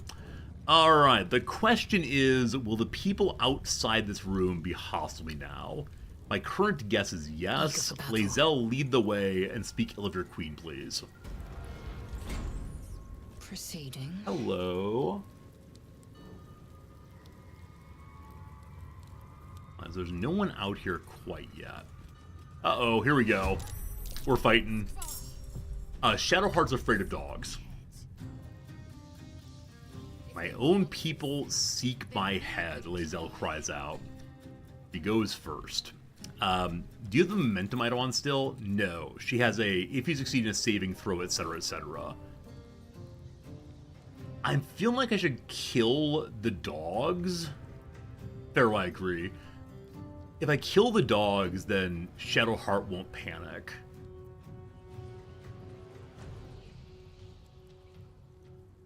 Can I just run and attack? We could jump into the back line. No time. Sure. Hello. A miss? Well, that's no fun. Yeah, this is my first time not going for the boss on the first round. I think it was a poor decision. That miss felt very bad, though. She's not all in. She doesn't have all in, so I don't know. Huh. Well, that's turn. She's calling for assistance. She also caused Lae'zel to drop her weapon. That's pretty bad. Bingo! I wish I'd brought the dog, of course, but didn't. Alright, how far can we get? Oh, man. Lae'zel can move so far by comparison to the rest of us. I think we're going to end up dashing here. Give me 1 second to think about it, though. Nothing else has better range than melee. Unless it's not, like, bless somebody. Who's nearby I could bless? I shouldn't have run in. I'm going to do that. Well, okay. I'm going to dash and stand between both of them. We get the attack of opportunity if either one moves. Also gets our aura back onto Lae'zel, I believe. Not quite. But now? Hey, but now good. May our crossbow. I do forget I have that weapon. I swear I'm not even joking. I forget I have that weapon. Doggos, are you the same? I'm considering compelling duels. Yeah. I don't want Shadowheart to panic. Fight. Fine, rather. Fine, good. There's a caster there who's stepping on forward. Psychic Run on Shadowheart will allow that to happen. Damage taken, no problem. Shadowheart and Gale together. Oh, I didn't equip her correct item for combat. Similar with I didn't equip Bingo's wonderful ring, unfortunately. That's sad. I think we're just going to do the Gale thing and blast our way on through. So, 1, 2, 3, 4 for you. Is that enough? 5 for you? And then a little bit of damage into... Oh, too far away. Alright, you get the whole blast. Cool. Now, I guess I'll go ahead and Misty step forward. Probably should have done that first, but oh well. Alright. Shadowheart. We can move on forward, and then we can... Don't panic, please. Thank you. Let's go ahead and, I don't know, blast buddy here. Still Compel Duel. Bingo should be able to finish it off next turn. Cool. Victory is assured. Ooh. Slazel is really freaking out, man. Oh boy. Misty step so buddy can come in. I'm actually allow it to happen. Because that way we can unload her more easily. Burning Hands on Gale. Let's stop that. Awesome.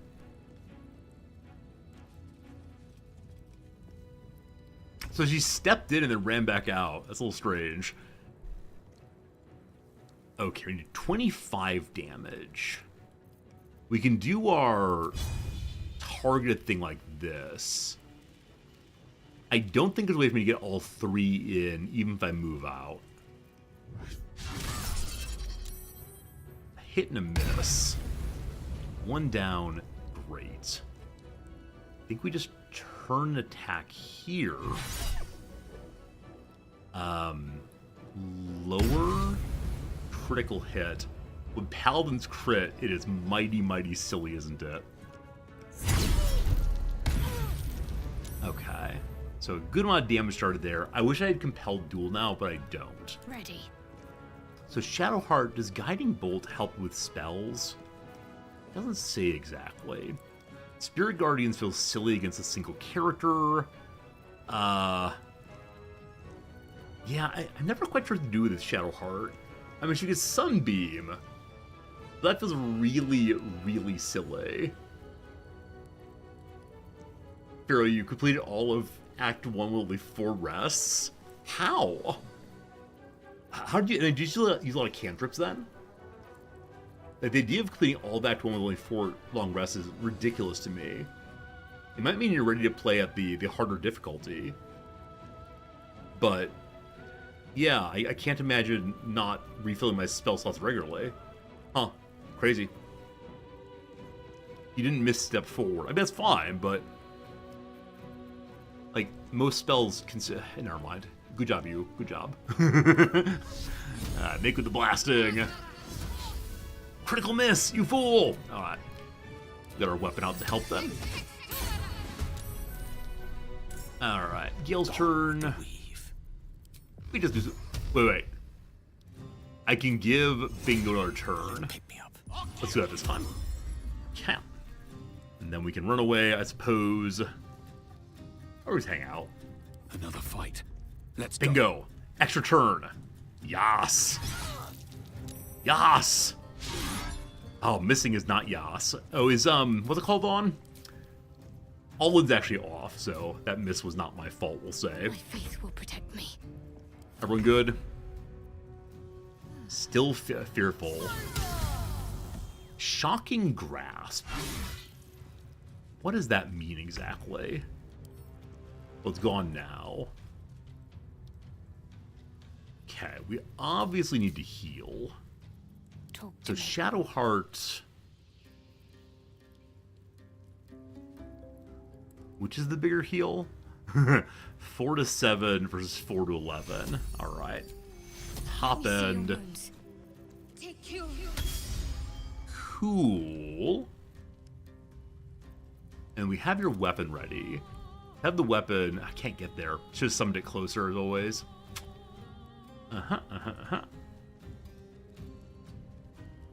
Just out of range. Just out of range. Very well.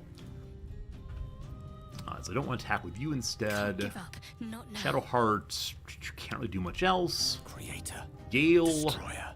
Let's prepare for Bingo to get the final strike here. Yeah, playing the magic missile bot's a little sad for Gale, but he's doing well. There's the parry and finisher. And finisher. There we go. Fearful no more. Assume nothing. Pick up your blade. So maybe now she finally believes that the Gith are against her. Maybe. Still breathing, despite everything. Hopefully, Shadowheart will eventually tell us why she's afraid of wolves. Guess it's one of the suppressed memories she has. What's this? Nogi claws, a delicacy among the Gith residing on the astral plane. Nogi claws, or Neogi claws, are roasted on hot coals and seasoned over spices the latest raid brought in. We haven't seen that kind of beast yet. I wonder if we will in this playthrough. Ooh, what's this? A Soulbreaker Greatsword. Are we saying obvious upgrade? Is this area all and only for upgrading Lae'zel? She actually has the wrong greatsword equipped right now. Seldom caught unawares, a bonus to initiative rolls. Also, what's this? Soulbreaker. Rend the enemy's body and soul and possibly stun them. Cool. Cool. Very, very cool. Here it is. Huh. I wonder who lives in the Underdark. I feel like we didn't get nearly as many upgrades for just one character in the Underdark. Let's move. As we did for Lae'zel here. And pretty much every item we found seemed directly appropriate for Lae'zel to use. Yeah, I'm guessing we'll find Shadowheart's home eventually. Maybe back in back in Baldur's Gate, and then Gale. I don't know.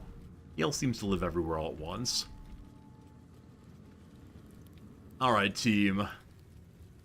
As we head through here, y'all gonna be cool, or is no one really left anymore? This is where the person we just fought lived. Let's have a look. We can dig through her things now. She owns nothing. Githyanki orders we read before. That's the capture our crew, please. Am I correct in thinking, friends, that no matter what you do, you're going to be fighting the Gith? Am I correct in guessing there's no way to actually kill the Guardian? Maybe I need more pockets. If you try, she just portals you out. She seemed to have that power to move us around earlier in the game. So again, possibly when it comes to story moments, it's a lot of false choices. Which, from a game design perspective, I absolutely get. From a player perspective, I'm a little bummed by that, of course. Hello? Are we fighting? Looks like we're fighting right away here. There are other outcomes? Okay, cool. In that case, in the future, we can play differently. Huh. The Quartermasters. I wonder if I could have bought and sold with you. The Guardians not to come here. That's true. We could have just not come here, I suppose. Yeah, like, fighting is happening no matter what. Alright, alright. In we go, team. That's the wrong character, but fine. Alright, Trip Bingo. Absolutely disallowed. Yeah, I'm guessing the Quartermaster here will have delightful items for us to buy and sell, but instead they'll take some of them off her body, but not her entire inventory, unfortunately or fortunately, as you have it. Alright, Lae'zel, you can't get there, because you have your goofy new hat on. You can jump to there, though. Hello. Gale's turn comes later, so we will not get a third turn, unfortunately. Gotta find a better way to deal with parries. Also, didn't short rest, so that's the full turn, unfortunately. Well, I shouldn't disarm, shouldn't I? The reeling. So what causes the reeling there, again? Recovering from receiving a terrible blow or hitting a strong metal. Oh, it's Lae'zel's armor. I totally forgot Lae'zel's armor has a bonus to, With haste. Yeah, to occasionally knocking characters out of the fight in some way. Fancy. Low roll, 2 HP left. What a shame, Gale, what a shame. We'll hold person action there, we'll need to stop this person. So if Shadowheart does some damage to the Quartermaster, so free Gale again. Is it time to cast Spirit Guardians? Moving. I think it is. It's been a while. Go, my friends, go! We're not hitting any of them. Glorious. Alright, we got one at least. Occasionally I'm just not exactly sure how far away things are from us. Let's go ahead and do, I don't know, the Mighty Hammer. I thought the hammer would be fine too. Behold! Albert instead. Still breathing. Bingo. Despite everything. Bingo. Bingo. Want this one to die. So catch a break. I have 2 attacks, I believe. Unfortunate on the miss. We can finish her off. But no, I need to break hold person, so more damage here is correct. Cool. And now we don't have the great sword master attack again thing for some reason. Anyway, compelled duel, obviously. Can't have him attacking Gale. Cool. Then Halberd, I'd like you to go over there and hit that buddy once. You can't, of course. Of course you can't. A miss. A miss, a miss, a miss. Something no choice is but to keep going. A miss. Bingo's a little low on health.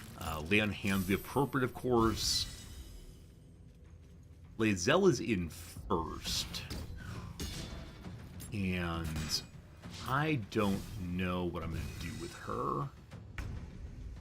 Because if Bingo dies, we got problems. Okay, I mean, the obvious thing to do here is to do the attack across thing. Called Cleave, a sweepy attack thing. A miss? A miss? A miss? What portion of my playthrough is shouting out a miss over and over again? 0 damage? What? What? What? Pommel strike, get him out of the battle list. Fine. Fine. So we'll need to deal with you after the battle, but that was not a great turn, I'm afraid. Huh. What'd you just do there? This character, very strangely stepped through. I don't know, huh?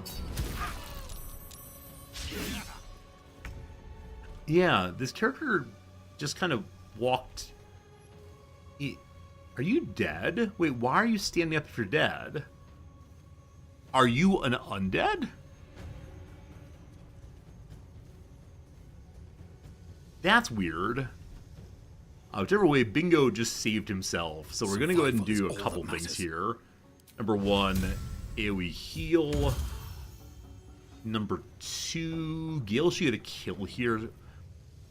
Or we just attack. I think we just attack. Please don't miss again.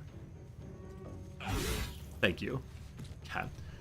Shadowheart will heal behind herself. Level 1's fine. And then Gale should be able to finish off. Gale? Why can't Gale go? Huh, maybe his turn was consumed by the hold person. Can't even catch my breath. Seems likely. Oh, also, looks like Bingo's lost his aura. Being knocked down counts that way. Hey, Jack4589. Thank you for being here. Thank you for the resubscription for 99 months of Tier 3 subbing. One more month to go, my friend. One more month to go. Thank you sincerely for 99 months with us. This character is very strange to me. I don't think any enemies are still alive. Time to push my luck again. Oh, there's a raider. Oh, I missed them.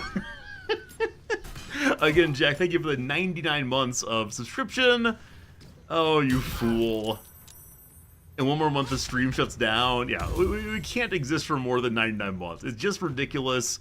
We're going to have an integer overflow, I do believe. I think that's how it goes. Here goes Lae'zel. Woo! That's her single jump. We love it so much every time. Critical miss. No. Cat. Can Gale cast... No, we don't have any level 3 spell slots left. And we're in combat, so we can't recharge our spell slot, unfortunately. 1,000 years for Zordi. 5 seasons, I believe is how the phrase goes. 5 seasons in a movie. Alright, so you can... This is our last spell slot. It is time for our free magic missile. Hello. And then with that, we're all tapped out, unfortunately. It's all cancelled all time. Well done, my friend, well done. A rough tempest. So Shadowheart has her guardians going absolutely uselessly. Let's go do a little damage at them. Woo! Cat. And then we'll use your big blast. 36%. Shoot on at distance. A shame. Victory awaits. Okay, Bingo, you still have your turn on, I believe. Can you get there? Not quite. The power of jumping, you absolutely can. Okay. 2 attacks. We have a level 2 cast left. That worked well. Alright. Jack says, today in your D&D, you had Session 0 of Arc 3 of a 9-year-long campaign. Man, a lot of people in this community have really long-term D&D campaigns. And I love that because it means that you all have friends. Like, I don't mean to be sarcastic with that. I really do mean it. It makes me happy that you all have friends. Alright, well, the Gift Quartermaster has been defeated. I'm hoping Lae'zel understands that her people all hate her. Why is Warrior Quen still standing here?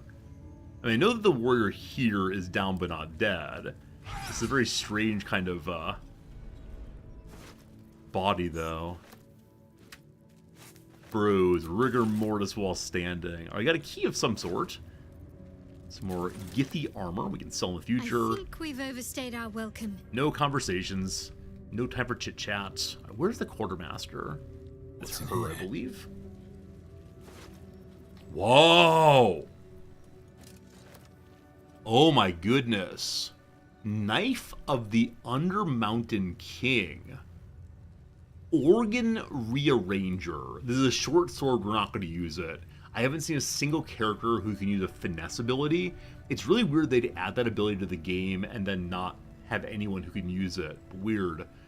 Organ Rearranger. Reduce the number you need to roll a critical hit while attacking by 1. The effect can stack. That's a pretty cool weapon.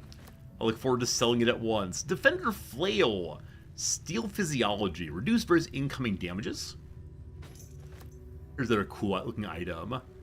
Glove of Dexterity. Set the wearer's dexterity score to 18. It has no effect if dexterity scored higher without it, +1 attack.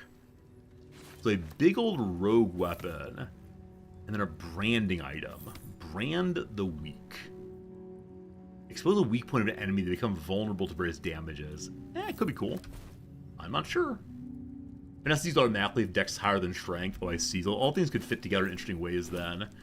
I was just making fun of our lack of Asterion and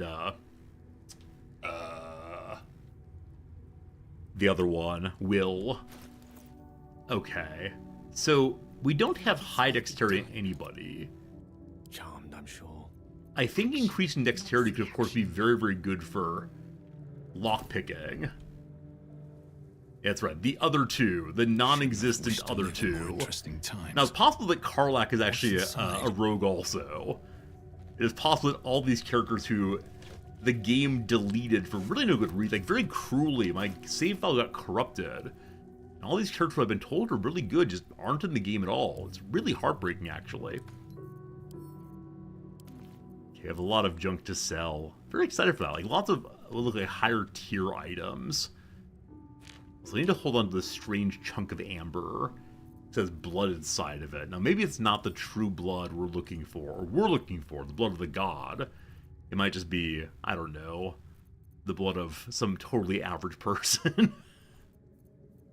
Alright, lots of armor carrying we'll send to camp to sell in the future. I was about to say I wish we'd found a trader here, but again, the person we're with right now absolutely is the trader.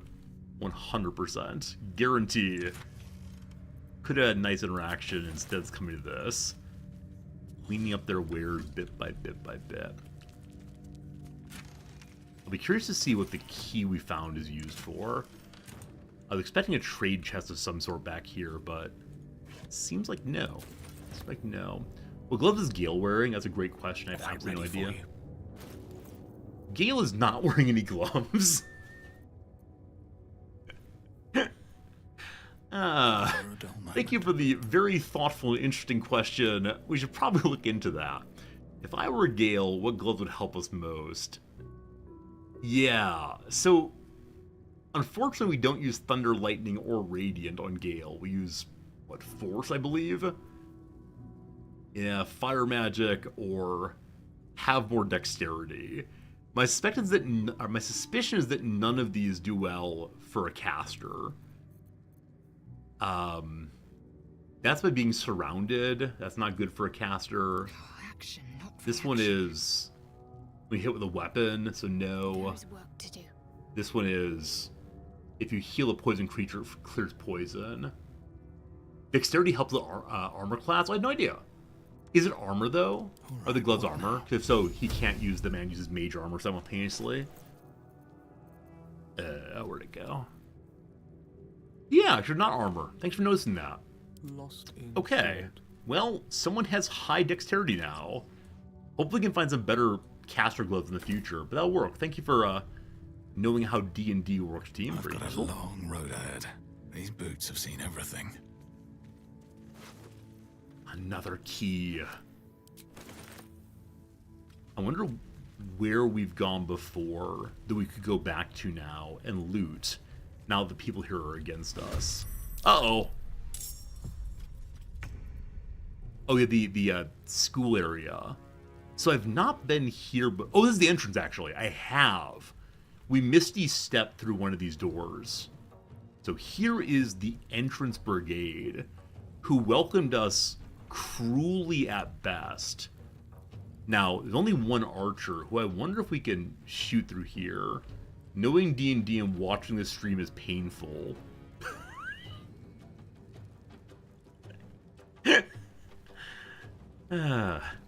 Cool. Do I say no offense taken? Is that the good guy thing to say now? No offense taken. Oh, man. I feel offended, possibly. I'm gonna move everyone upstairs and then dive down on top of them, I think. I think it'd be fun to do. Let's go and target somebody. Where's the master down here? He's not people say like about I play Factorio. You seem like a nice guy, but the way you play Factorio makes me want to vomit. I believe that's how this goes often. Oh, cool, I have no spells left. Well, cantrips all the way. Cantrips, thy name, or Gale, thy name is cantrips now. Yeah, I should have rested, huh? Alright, brother man, can you jump up here? Absolutely not. Alright, you're gonna go climb up a ladder, friend Gale. And then, can we acid splash from here, maybe? We can. Cool. Here, have not enough movement. Really? Okay, well... we just, like, throw acid on the ground, I guess. Huh. Good turn, my friend. Good turn. Hey, it's an archer.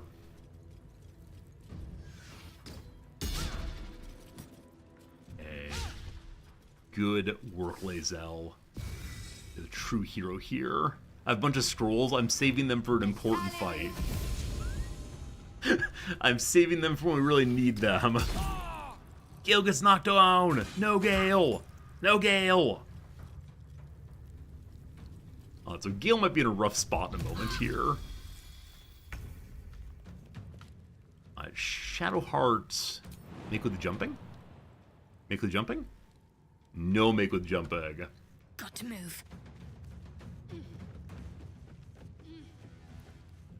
Alright. Bingo should be able to jump and attack. We should also heal Gale though, shouldn't we? Hey, no spell slots. Cool. I mean, I do have the Sunbeam. Right, I can like rip apart this world with the power of a god. Unfortunately, I think it's on the same level only, so it's not what I need right now. Alright, let's go ahead and bonus action. It's all take spell slots. If I want to heal people right now, I need to throw potions at them. Well, our cleric begins throwing potions at people. Where is it? There it is. Alright. Got a potion. We're all standing together right now. Glorious. Hey! Hey, some healing. Okay.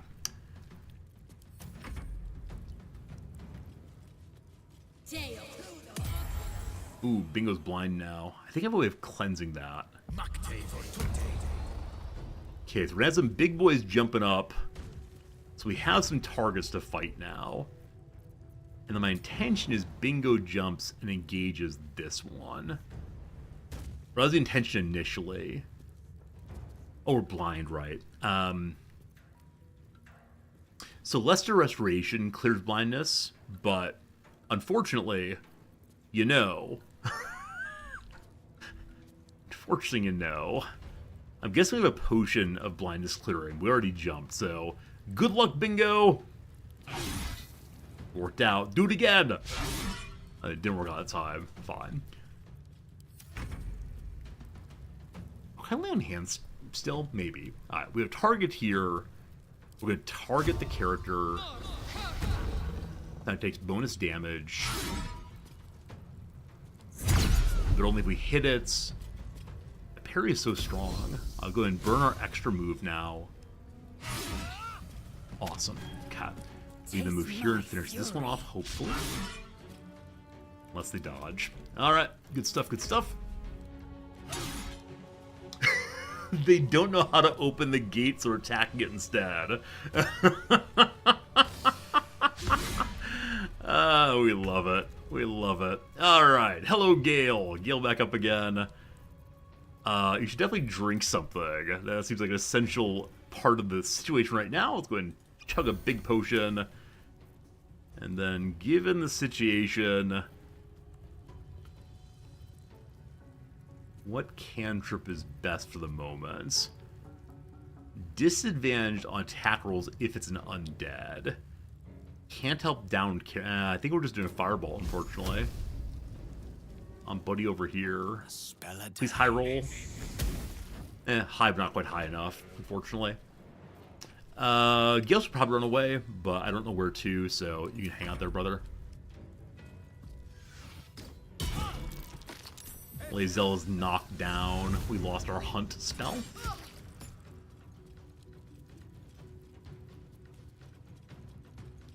No attack opportunity. I wonder if blindness removes attack opportunity.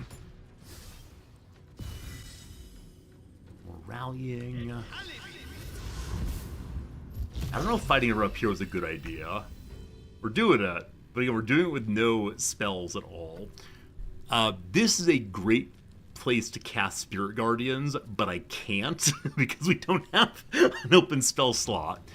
This is one of those cases where I'm guessing a game master would say, like, hey, your party's looking a little bit tired. You start spontaneously snoring. You have a micro sleep at the wheel to make sure that your characters get all healed up, of course. So I could use the power of the sun to blast these two. Maybe. Not really lined up, are they? Well, let's try our new toy. Huh. That did very little damage. That did very, very little damage. I'm a bit disappointed about how little damage that did, honestly. All good, all good, all good. Alright. Alright. Oh, yeah, we can drink elixirs to get spell slots back. Good call.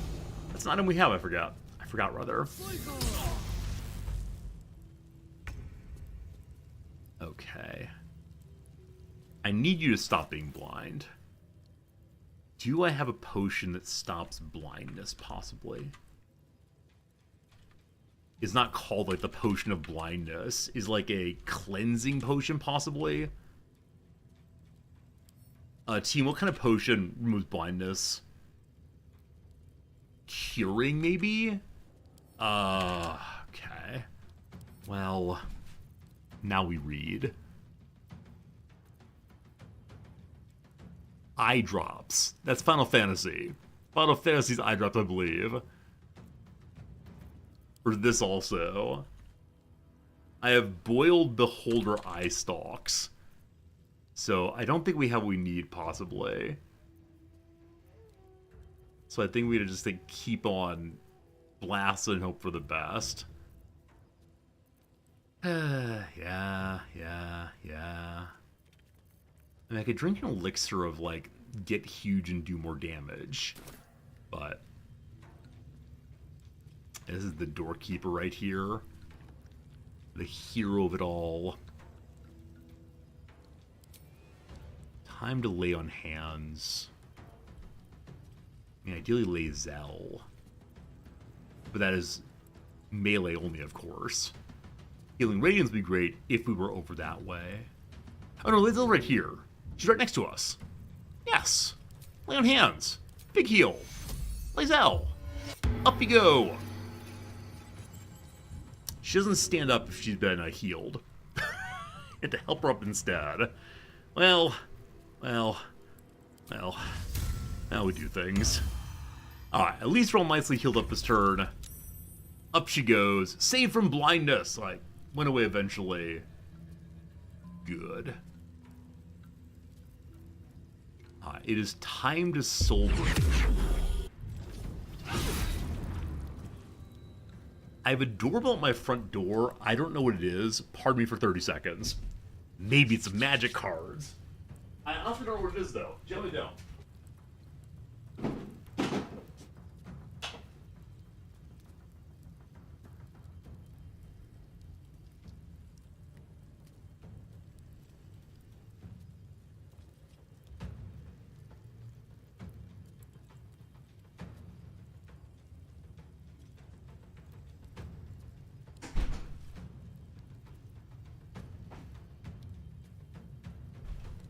Hello. It's a birthday present for my wife. Very good, very good. Alright, Sunrun, welcome back. How's the crash been going? We have had Lazelle of a crisis of faith, unfortunately. She's not quite sure what happens next, but we try our best. Arcane Synergy is on her now. That means I believe that she does more damage against casters, possibly. May I disarm her, possibly? Or may I get a critical hit and just say goodbye to her forever? The answer to that one's yes. Okay. So we have Pommel Strike still. Gotta find aberrations eventually to use that on. Yeah, I think that's basically your turn. I guess we'll run in between these two to get attack opportunity if possible. And next up is Buddy here. Attack and poor old Shadowheart. I like using Shadowheart to defend Gale. I'm not sure it actually counts for much, but it feels good anyway. Lowest health is this 17. Go and fire bolt that way. A critical hit. A critical hit. Yeah, very pleased that a gift for my wife's birthday has come. I don't know when her birthday is, unfortunately, but we have a month figured out. Good job standing up. And then there were 3.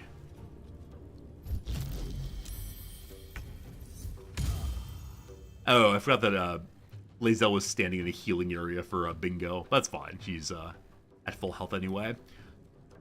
Okay, we have 3 moves now. So number 1, the spiritual weapon. I'm gonna bonk this fellow. Saved, ate the parry, good. What now? Bingo, there's one over here who's at very low health. Fine. Hey, levels up! Levels up on everybody! Hey! I'm looking forward to leveling up Lae'zel, especially for her to get 1 more HP. Let's end this. Alright, Shadow Heart. Resistance. Sacred Flame Cantrip, probably. Or Fire. What are you weaker to, if anything? No resistances. What does have more damage? 220 versus 216. Fireball, fireball, fireball.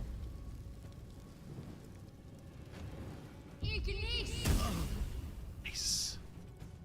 Removed rallied somehow. Nothing important. You're done. Is ever easy. You're done. Lae'zel, can you do it this turn? You're not looking so good, Lae'zel. You've been cycling rent. Nothing much to cast here, except for we still have our superiority die. So disarm possibly. Cool. Disarm possibly.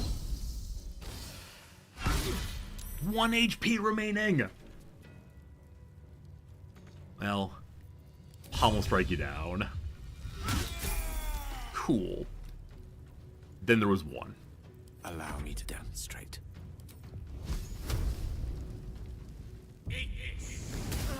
Good cast. Then there was Bingo's turn.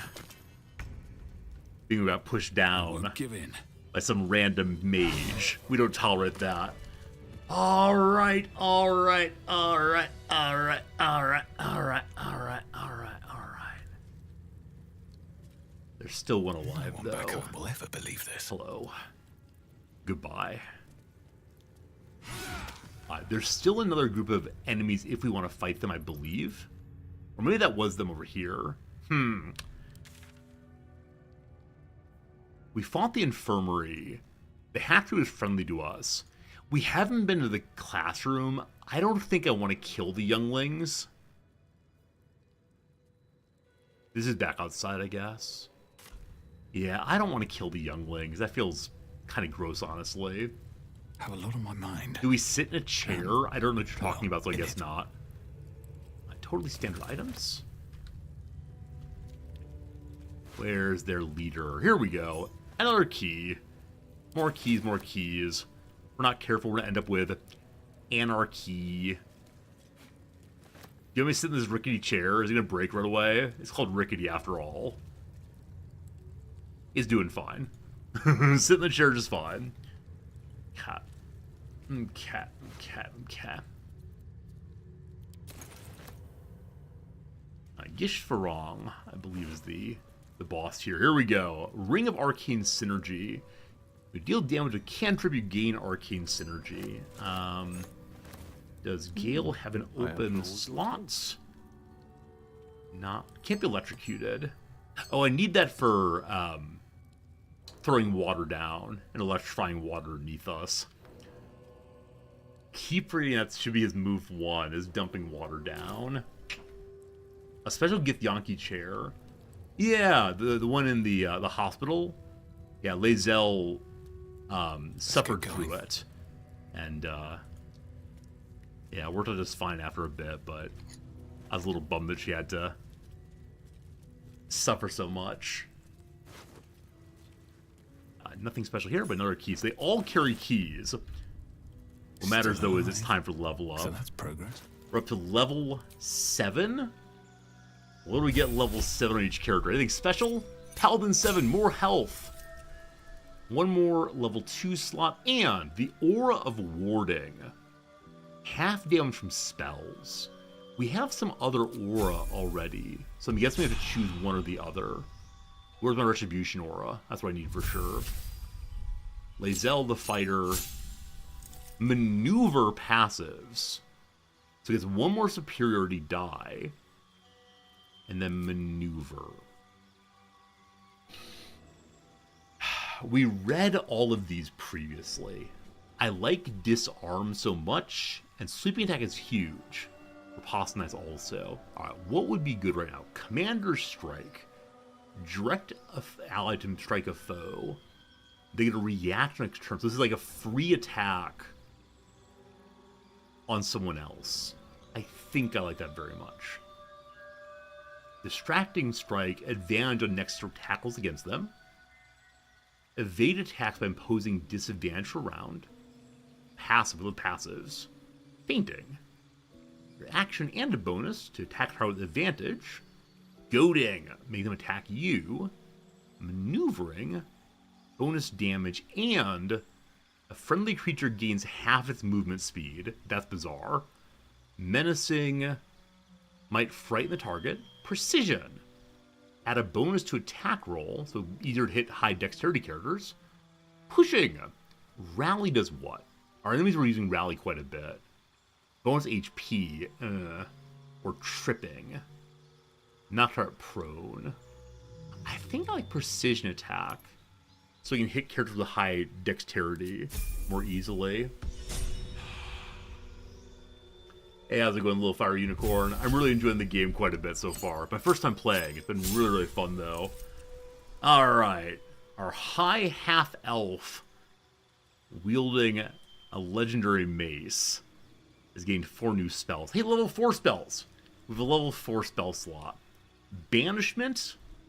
Banish your target to another plane of existence. That feels very, very rude. I'd rather turn them into a sheep. Death Ward. Protect a creature from death. Next time damage reduces to 0 HP, remains constant with 1 HP. I love that. Freedom of movement. Snap an ally out of any stun. Or Guardian of Faith. Call forth a Divine Guardian that attacks nearby enemies. Every time it deals damage, it loses HP as well. Oh, so we had, we fought a Guardian of Faith earlier. I felt bad about fighting it. So either Freedom of Movement or Death Ward. I think we're doing Freedom of Movement as our next spell equipped. Dimensional Door, Polymorph. Hey, there's the sheep! I didn't realize that would be the sheep. What have I not used recently? Well, they already equipped Death Ward. I'm going to do Movement, though, instead. I keep ready to put water underneath Gale also. All these water things we gotta do. Speaking of Gale, what's going on with you, my friend? Wizard level 7.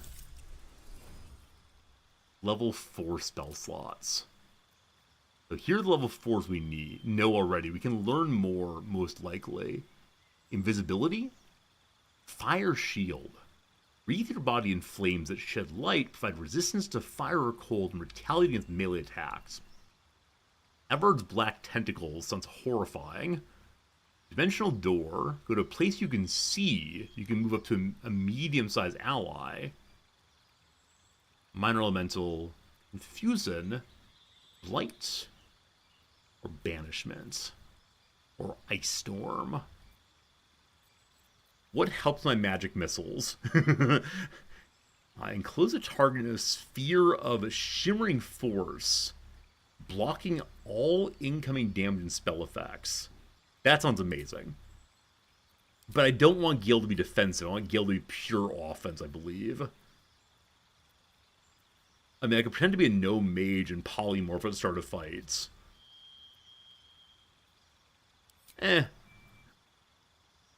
Stone skin, wall of fire. Does wall of fire let people like walk through it? Yeah, so if you walk through the wall of fire, you get hit pretty hard. I just want to cast magic missiles forever. Man, just stand there and cast magic missiles? Is that a reasonable thing to do?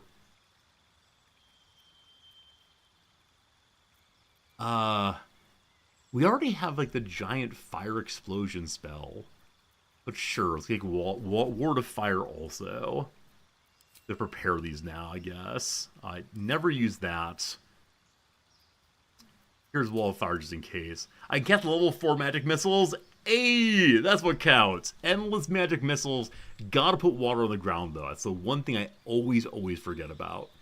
Is putting water on the floor for Gale before I start shooting. Whenever I say of Shadowheart, I don't know what to do with her. That's what we have to do. Every single time. Alright. Brother Man, overweight again. Gotta deal with this. I'm gonna go ahead and send my Mind Flayer parasites back home. I thought I could give them to the physician here, but she just didn't want them, unfortunately. All that stuff. Send to camp. No longer encumbered. Glorious. Ready and willing. Gale, what may you learn now?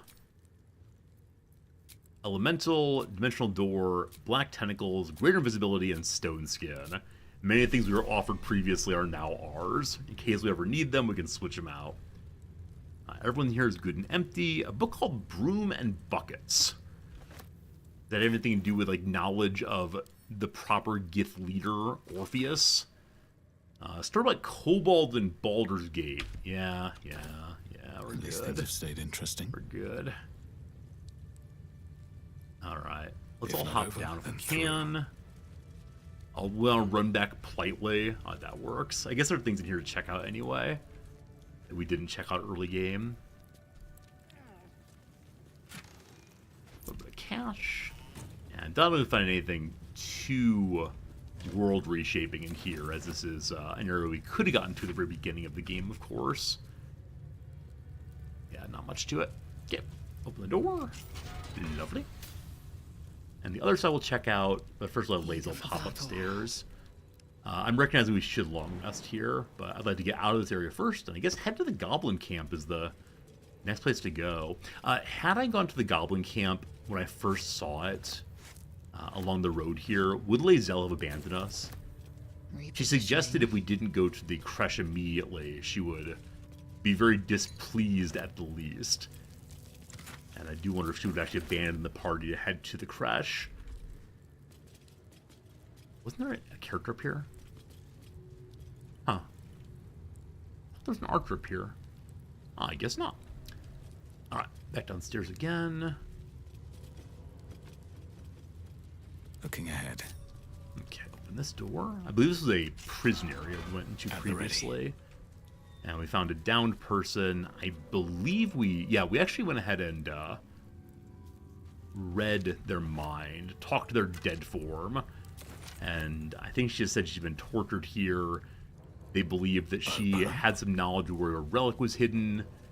And I don't know if the relic they were looking for is the special hammer. Just not sure. Anyway, I think we're basically done in here. Yeah, unless we want to go to the hatchery or the classroom, which both feels kind of terrible.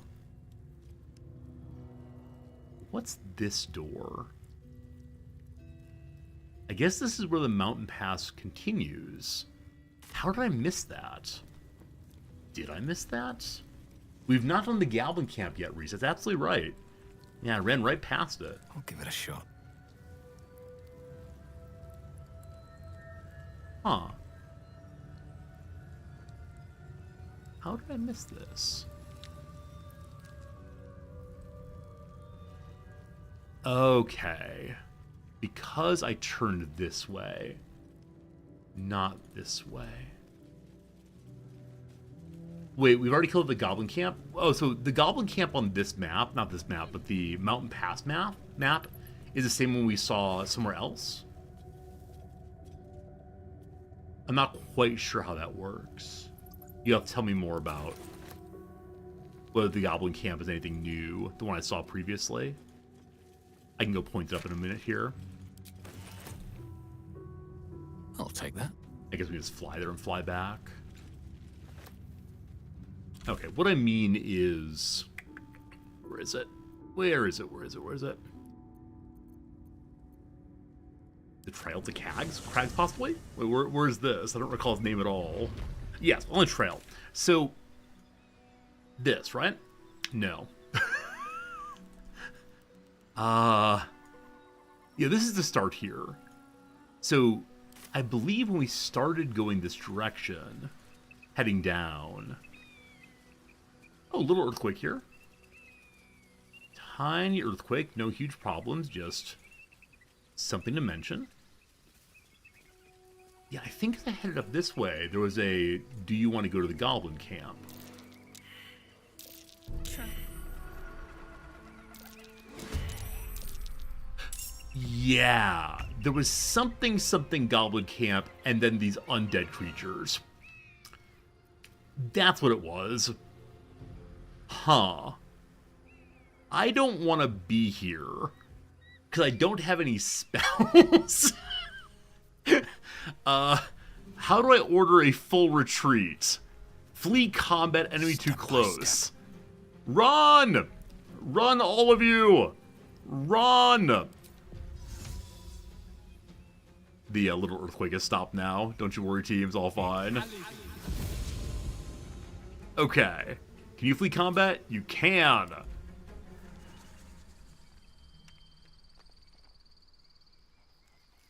Okay, fleeing has taken us here. Not everyone has fled yet. Okay. Lae'zel. You don't want to be here anymore. I will ascend. You know, run away. Fine. Be true.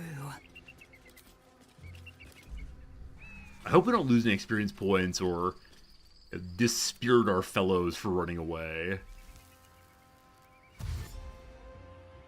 Okay, the enemies are getting turns while we're running away.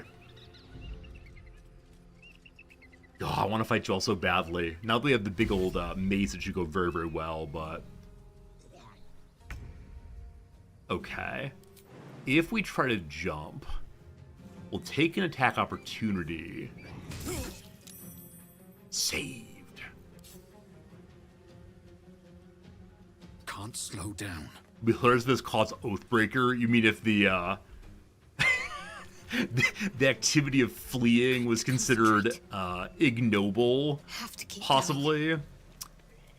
No, that's definitely not great. We definitely do not like that. I don't think we're getting away, team. I mean, maybe the mine will hit these folks back. I'd appreciate a whole bunch, but... okay. I can summon a weapon to distract these folks. Or... target too far. Oh! We can dimensional doorway. Nothing will stand in my way. Oh, I pulled a jump off of here. Thank you for noticing that. How do I get back? Oh, we have dash also, thank you. Need to find a way forward. Okay. So now you can... He better not be too far away again. Dimensional door. If you dash, you cannot dimensional door. Well, what a fool. What a fool.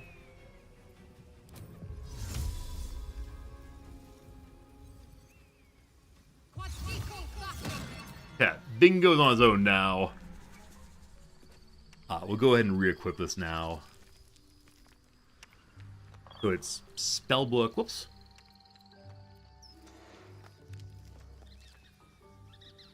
Spellbook Common. Jump. There it is. On Bingo, though. Still on my feet.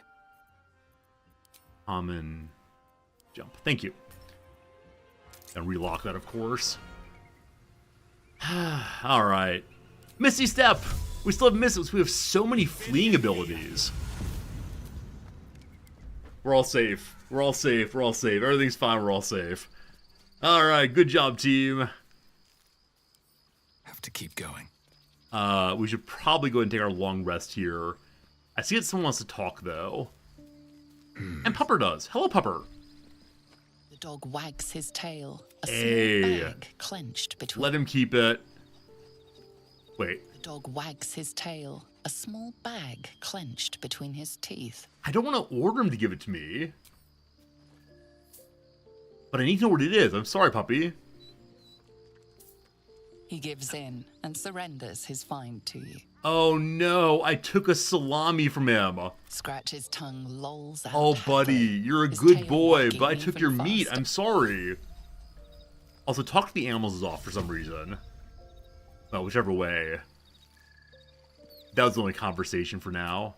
I'm guessing after long rest, or during long rest, Lae'zel will have something to say to us that's unusual. Hello, Halsin. I've been to a crash. You wish to speak? We've had these conversations before. Hello, Withers. You're no one to me. Hello, Gale. Anything new? Walking freely out of a Githyanki creche. A miracle if ever I've seen one. And trust me, I've seen quite a few. Alright, if you feel the magic overtaking you, what will you do or go away? Nope, same as always, fine. Hello. I don't even know what we're doing anymore, man. Quite the cozy setup. Standard conversation with him. I'll just make myself comfortable. We've Thank got you. 400 money. Can I organize things based on heaviest here? Type, here we go.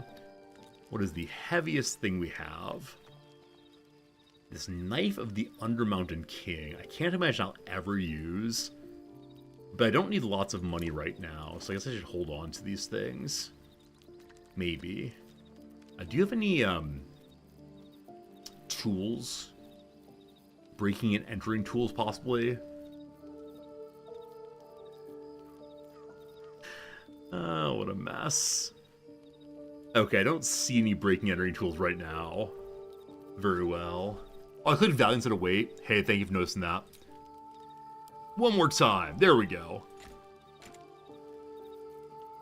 Okay. Githyanki sword I'll never ever use. My various roleplay swords we have to keep, even though it's such a waste of space.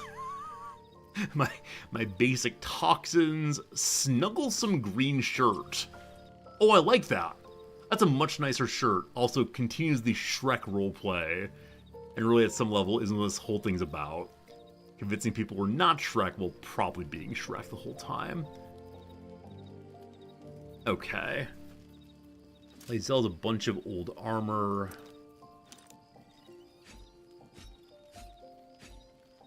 She needs to keep a mace. I'm surprised we haven't found any maces in a while. Other than, the god's own mace. Wait. I have way too much money here. What am I even to buy from you, man? This happens occasionally, right? Overly excited and, just keep piling things in. Oh, what's expensive on your side? Scroll of planar binding. Dominate person. Make a humanoid fight alongside you. That feels really cruel. But I can imagine Gale wanting to know that spell. Oh yes. Oh yes, I can imagine it. Why did Bingo have Misty Step? At this point, does everyone have Misty Step? I'm very strange if so, but I'll take it. Okay, cool. Something sold. Many more in the future if you want to find someone with whom to do trading. Okay, reorganize you by type instead. Can Gale learn the spell yet, or are we going to carry around for a while? I have suspicions here. We learned Crown of Madness, but no, not Dominate Person yet. It's next level. Okay, fantastic. All's well that ends not as bad as it Wait, could why have. am I getting not like this about selling Moving things? ahead. What's the issue? So you'll recall that I don't know what's coming next. Right, so I don't know, like, if a fight's gonna be, needs a lot of cold weapons. It's only retrospectively I learned these things. Do you just like the green outfits? Is that the issue here? It's fine, just keep going, but when people not like this, I feel like I have to say something. I have to acknowledge your pain. Isn't that what humanity's all about? Acknowledging people's pain? I think so. Spider's Lyre. Heavy, don't want to keep it around. Alright. Thank you for liking the outfit. That's what really counts here. More green, more good. Lae'zel, you got anything to talk about? Hey, Shadowheart, how's it going? I tried very hard to find her temple. I suppose not many can boast that they've been to a Githyanki creche and survived. Perhaps that's a good omen for our chances going forward, if you're feeling optimistic. We do our best. What's happened to us? Fine. What's on your mind? Nothing in particular. Lae'zel, where are you? You down here? Hello, Lae'zel. How you feeling about your queen now? You must have questions. I do. I don't. Alright, I believe that's everything, so we can go to sleep now, and maybe, just maybe... Is that blood? I should say to the animals hello real quick before anything else. Any conversations desired right now? Hello, Albert Club. Let's go and give you a little snuggle. You smell very delicious, but I will not bite you. Have you gotten bigger, buddy? I think you're growing up. Aw, big sweetie. More. Oh, we try. We try. We try. Will we have a dream tonight? If so, too much garlic in the food. This is our first time sleeping since we bargained with the guardian of the astral plane. Alright, good morning, everyone. Good morning, good morning. Yeah. I think I very much want to... Oh, do I have multiple auras now? One second. What's the aura on? Protection. So, bonus on saving throws versus bonus on damage from spells. So we probably change back and forth between our auras based on what's happening in the battle. Cool. Like I was saying, I think I very much want to fight these undead. Now, are we too low of level for it? I don't think so. They're like level 5, it looks like. There's a lot of them. And so... Lady Esther, what happened to you? Oh no, someone harmed Lady Esther. How'd that happen? Terrible, terrible. North, Rosy Morn Monastery. West, Moonrise Towers. I thought I saw a place that said, this way to the Goblin Camp. Oh, it's down here. That's what it was. Cat. So what I don't know is if this make way to the Goblin Camp is the same Goblin Camp we visited before. Let's go check that out right quick. It's down this way. Yeah, there are no goblins sitting outside. And so I do kind of wonder if they've all abandoned the area.